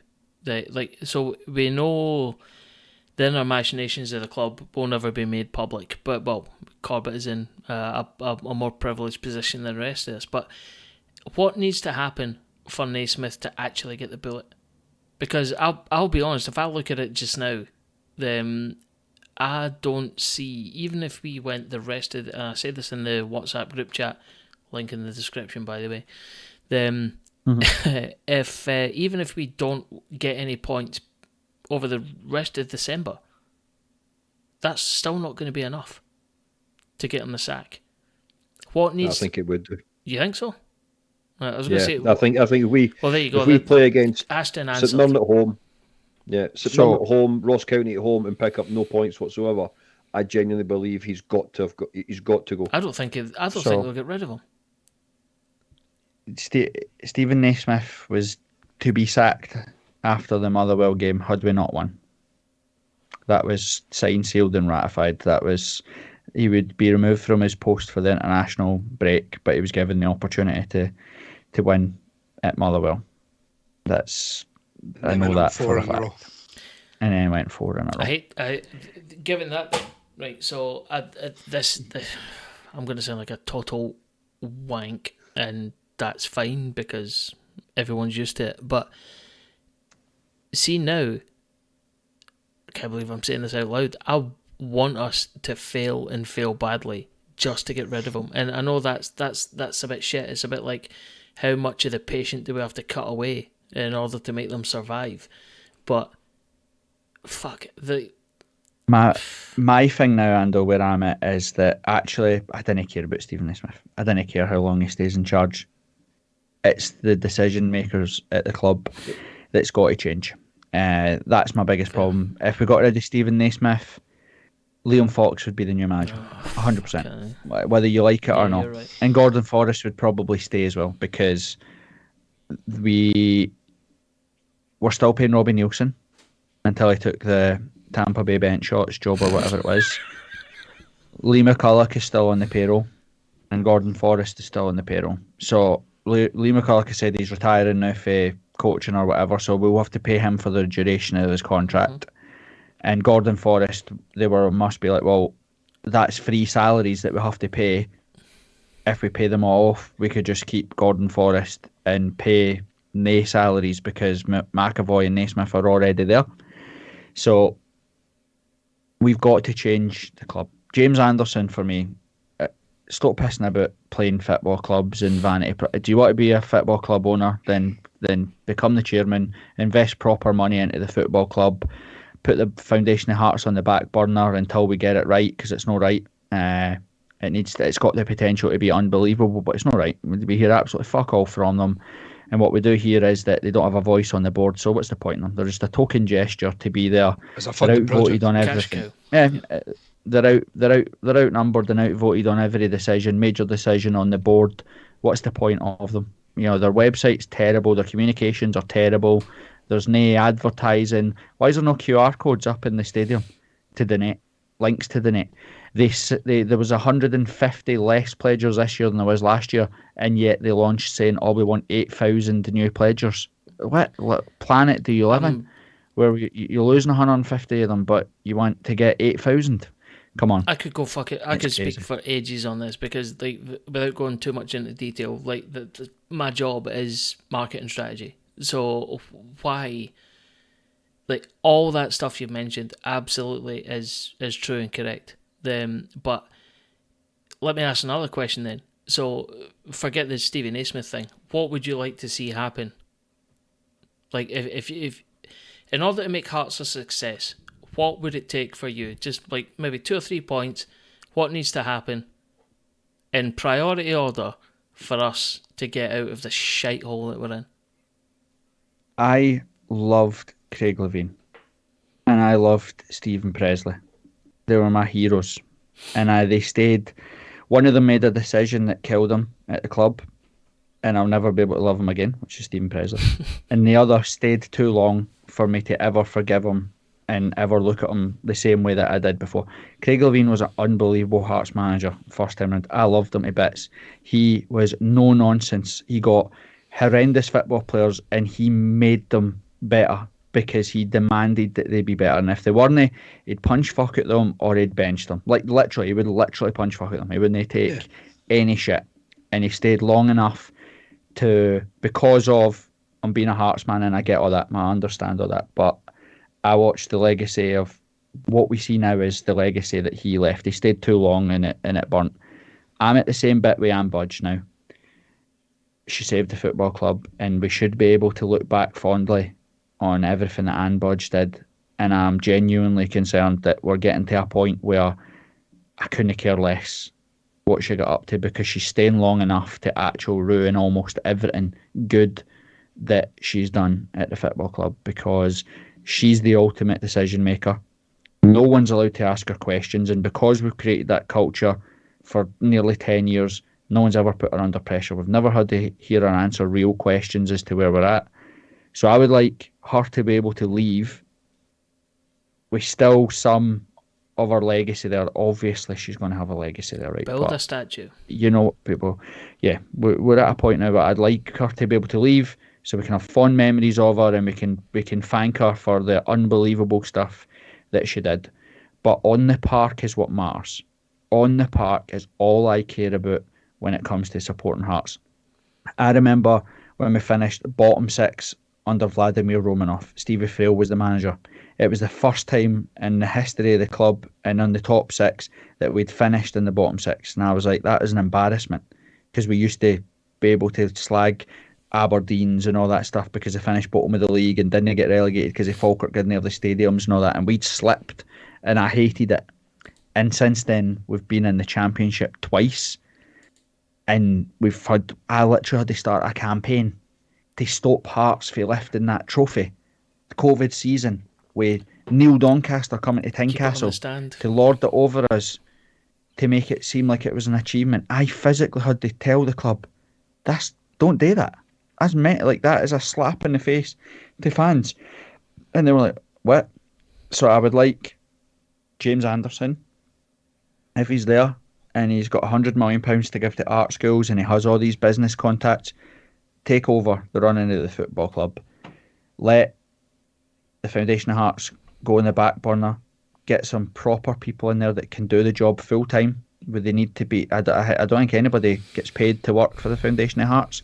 They're the majority shareholder of a football club and they don't have any full time employees. That's worrying. We need a proper strategy. How do we get the next generation of Hearts fans engaged? Because we're all legacy pledgers, because we lived through we might not have Hearts, but the wee guys that have come through now, they're not going to pledge. They're not going to pledge because they don't have to, because the club's supported and it's fine and it's financially, it's steady seas. So we need the board changed, and I would like accountability from top to bottom. Someday, Football First actually on Kickback had a really good point around the foundation of Hearts and what we would like to see in accountability, and the board to be on performance metrics and KPIs and all that sort of stuff, because at the end of the day we are the club. Like we should be able to hold people accountable, and that's my thing. I just want some accountability.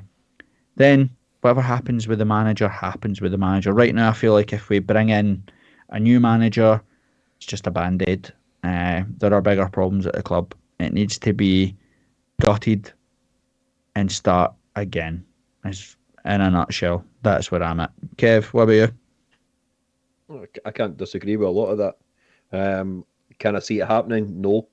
I think there's a number of elements around the way in which the club is run that needs to be amended and changed.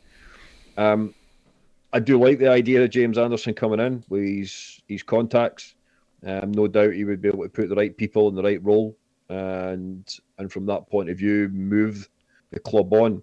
But to the point you've raised around budget and a number of elements, we have been treading water for too long. We are not moving forward the way in which revenue would effectively dictate. Yeah, if anything, you could go as far to say we're actually going backwards, because we're now in a position where it feels like mediocrity is acceptable at the club, and as far as I'm concerned, it's not. Yeah, and that comes back to I was just saying accountability elements, as you rightly say. Exactly, 100%. Tam, is there anything on YouTube wherever before we do our predictions for Celtic? To be honest, you've not been looking. No, I've been looking.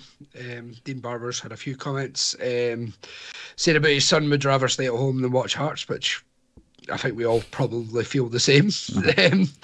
Xander makes a point about where is Finlay Pollock. Naismith said in October he was close to retiring. We'd rather him in the midfield than our current options. We might have. He might make a progressive pass. Sorry, is what he was going to say. But it's ultimately, again, that comes. I think that comes down to the way we're run as well, because you've got Mackenzie Kirk scoring multiple goals in the B team, but you can't put him in the first team. Because if they make what is it, 4 appearances, they can't play for the B team any longer. Is the B team worthwhile? It goes back to what it's priorities, isn't it? Ridiculous. Yeah. But there's also the fact you've got to remember that these lads are scoring goals in the 5th tier of Scottish football. Why are you then not looking at putting them into a team like in mid-table championship for the last 6 months, 4 or 5 months of the season, then seeing where we are with them? Yeah. But our manager in the 5th tier of Scottish football turned, what was it, third bottom or something? Mate, I called that out. I called that out at the end of last season. Would you currently, at the time I think I asked the question, would you take the manager of Albion Rovers in Tynecastle today? Yeah. And every single person said no. And I says, well, that's what we've done. No. Aye, exactly. But listen, as well as that, it's the chicken and the egg situation, innit? Finlay Pollock comes in. He's going to be the same as Lowry and Tagoe when we watched them opening game of the season at St Johnstone. Even if he can make a progressive pass or whatever, you have it coached at him, because the setup of the team and the way we play. Look at the difference in Denham. He's already seen it. Yeah. He got ousted out the team for months, but he came back on the last 2 games, is it? Yeah. Not seen the same. So he made a mistake. Made a mistake at Dundee. Xander Clark sold the jerseys at St Mirren. He sold the jerseys on Wednesday, sold the jerseys on Saturday. Kai Rouse has sold the jerseys numerous times, and yet Denham's chucked it, and the guys play week after week. And again, you go back to what you talked about, culture in our changing room. These are all toxic traits, I'm afraid. They're all toxic things that why you'll start to hear about players don't agree with the manager, or things look at Man United, win a couple, lose a couple. You don't fix anything like that. You need to rip it completely out and start again. Right, let's do the fun bit. Kev, give us your prediction for Hearts versus Celtic at Celtic Park on Saturday, please. 5-0. Hat-trick for Shankland? Nope. Okay. What's the boy's name? What's the Japanese boy's name that's no scored for weeks? He's Korean. Aye. He's no scored for absolute donkey's ages, so he'll get at least a hat-trick on Saturday. Nice. Morbidly think it'll be a 1 or 2-0 defeat, and somehow will be lauded as a great victory because we got out of Glasgow not having been beat by a cricket score. I think it'll be 1 or 2-0 to Celtic, and it's paper over the cracks again. Sam? My prediction is we don't podcast next week, and then we podcast after the St Mirren game because we'll just be all depressed as fuck. So give the people what they want, Tam. Aye. 3-0. I'll go 6-0. A last minute defeat to Aberdeen. I think that has killed us. I think any pretend confidence or heady steam that we had by beating the shitest teams in the league is gone. The arse will collapse out of Hearts. This is the death march for Stephen Naismith. But as Kev says, I think he'll lose heavily on Saturday, which is 3 defeats on the spin. Puts him in under massive, massive, massive pressure to beat St Mirren at Tynecastle. And I don't think he will.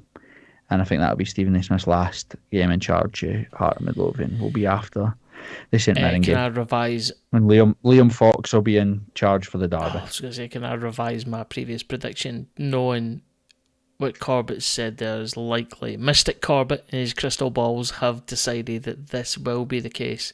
Let's go for a 6-0 defeat. But I don't want Liam Corbett in charge. Well, okay, maybe. Liam Corbett in charge? You want to know what me in charge for? I'd be brilliant in charge. What did I say? Liam Corbett. Liam Fox. Liam Corbett in charge, right? No, fuck it. No, I absolutely want Liam Corbett in charge. Man. You've got no badges at all, and that makes you just as qualified as the guy that's there now. So, fuck it. Back All power be to his you. assistant, though. It'd be fine. Nah, but the thing is though, right? Actually, no, I don't want Corbett to get the job because he'd have to quit the podcast and then you'd have to fucking present it, Tam, and no one wants that. So, no, Andy Hardy's a podcast. I'd be on the podcast. Fair. That'd be absolutely. That'd be sound as. But being serious, today's result with Kilmarnock, and I know Hearts fans, it's weird. I'll only care about the Old Firm getting beat if Hearts beat them. I'd take no joy in Celtic losing to any other team other than us, or Rangers losing to any other team than us, because I get jealous. Boyle can beat them, but yet other teams can. The day celebrating Celtic getting beat, all it does is condemn us even more for Saturday, because Celtic won't lose 2 games on the bounce. Brendan Rodgers won't lose 2 games on the bounce. It makes our job nigh on impossible on Saturday. And my thing is as well, we'll be, probably more than likely 6 points behind on Saturday, is it? St Mirren will go 6 ahead. 5. Hibs 5 or 5 and 4 then. 5 and 4. I think Hibs are a point above us and St Mirren are 2 in front of us. Because the St Mirren were a point behind us and Hibs were 2 behind us. Right, okay. So, aye. Why are you messing about with that fucking stupid Lego bus, that's 2 weeks in a row, man. I was getting this prepared earlier on. This is me starting the bus for Naismith needs to fuck off, but I've realised these guys all have hair, so I'm going to take the hair off one of them. Baldy football terrorists on the bus. There you go. Right. There we go. Right. Oh, that was fun. Anything on YouTube before we round up, Tim? Could be. Didn't look. Standard. Red Shark asks, what are people's thoughts? Do you like this one, Corbett, to be honest? What are people's thoughts on the lack of game time for Devon? Oh, can of worms. For who? Devlin. Correct. Right, Nicky Devlin for Aberdeen or Cammy Devlin? Cammy Devlin, I'm assuming. Why are Hearts fans so obsessed with Cammy Devlin? He's rubbish. He runs about and makes himself look like he's the greatest thing, but can he pass the ball 10 yards? Can he possibly 5 yards? What difference does he bring to than Neuenhoff and Benny? Well, genuinely, what does he do? Can he beat a man? He's got no pace. He doesn't score goals. What does he do? Run about, tackles, runs out of position. I've said it 1,000 times before, and I hate sounding like a broken record. Everybody gets all giddy because he runs and tries really hard, like Don Cowie. That's the fuck it. I would try really hard for Hearts. It's the bare minimum expect, but I also expect professional football players to be structured, to understand where they are in a park. Tactically and in shape, he is so naive. He costs us so much space because he drifts, he can't hold his position, dives into silly tackles, runs the risk all the time at bookings. Yeah, didn't care about, Shanklin's been booked more than him, or what. He puts himself needlessly in position to be booked. Doesn't score goals, can't create goals. What the fuck? Who cares about game time for Cammy Devlin? He's going to change absolutely nothing, Red Shark. Sorry, unless you're Cammy Devlin. I just didn't get it. I do not get it. Fair. I like Devlin, but I'm the biggest happy clapping. What? Everybody likes Devlin. Yeah. I like Devlin. He's a great guy. Like, he's a brilliant guy. I've got nothing against Cammy Devlin, but I want football players. But he's not good enough. Yeah, fair. I want football players. I could not care less if he's a nice guy. And yeah, he does try really hard, and he runs about, and he's enthusiastic and all that, and it's great, brilliant. But I want quality. We're at a point now where I don't need to accept that the bare minimum is try hard, run about, and give me everything that you've got. I want quality. I would like some quality as well, please. Yes. And unfortunately, Cameron Devlin does not have that. Final question. The Twitter. I think we've covered it, but I'm going to ask it anyway. So Matty GK says, "Are we as a fan base now back where we were before the Kelly Cup game? Did the 4 wins recently simply delay what seems like the inevitable?" Paper and cracks come to mind. I know you shot me down after the Motherwell game, Corbett, for me saying I think he's just papering over cracks. You could see, I mean, you were at the game, so it made a big difference, of course, because you were able to actually see the way in which we performed and played. But I generally thought we just were papering over cracks after that one. I still feel that way. That's a twofold question. We've touched on it here. I don't think removing Stephen Naismith changes anything at the football club, because realistically they'll just appoint Liam Fox. Can I caveat the answer and say, was the banner at Kilmarnock away on that day that he talked about, is it still as relevant as it ever was? Oh yeah, 100%. 100%. Then it doesn't go away. That, like we said before, the banner wasn't at Stephen Naismith. It was at the people that appointed Stephen Naismith. Let's say I've got nothing against Stephen Naismith. He didn't appoint himself. Someone made the decision that he was the right man for the job. But everybody in the nose in your face knows that he's not the man for the job.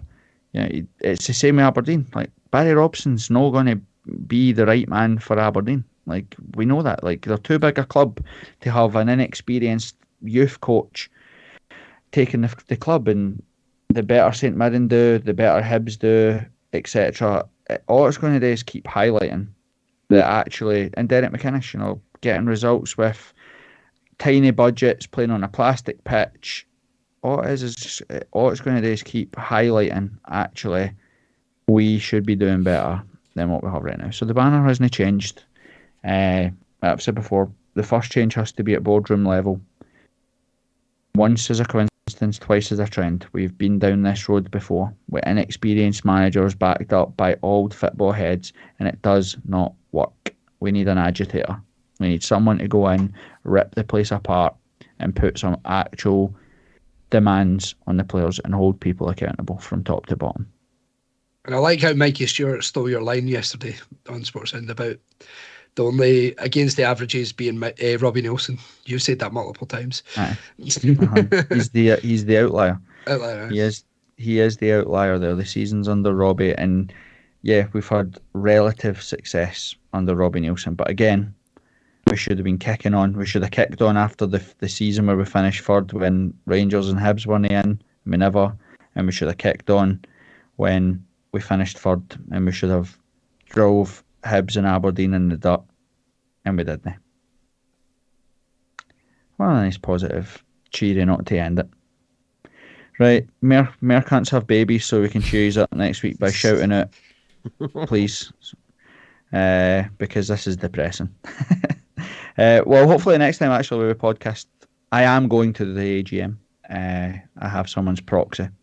I'm trying to figure out whether or not I ask a question or not, because I don't want to burn my bridges. But then I also enjoy going absolutely tonto about Hearts. I was going to say, we'll put a link for a crowd fund to bail Corbett out of jail. I'm trying to decide that what Corbett is going to go. And if the swear jar's in operation on Thursday night, we might need to actually fill that as well. I'll just tell them to take my Foundation of Hearts pledge for the month and just put it in a jar, because I'm going to go fucking mental. Yeah, double up, take mine too. Cool. Well, I'm sure next week's podcast after a glorious victory at Celtic Park will cheer us all up. Lal will be there, guys, so that'll cheer you. Well, that's cheered me right up. Go, so I'm looking forward to next week then. Right, everybody. Thanks to everybody that's got in contact with us on YouTube. Did genuinely appreciate it. Anybody that's interested in joining the community chats in the link description, etc., etc. It's on Twitter or X or whatever it's called now. And I'll see you all next week, boys. Cheerio. Cheers. See you later. Gargaro.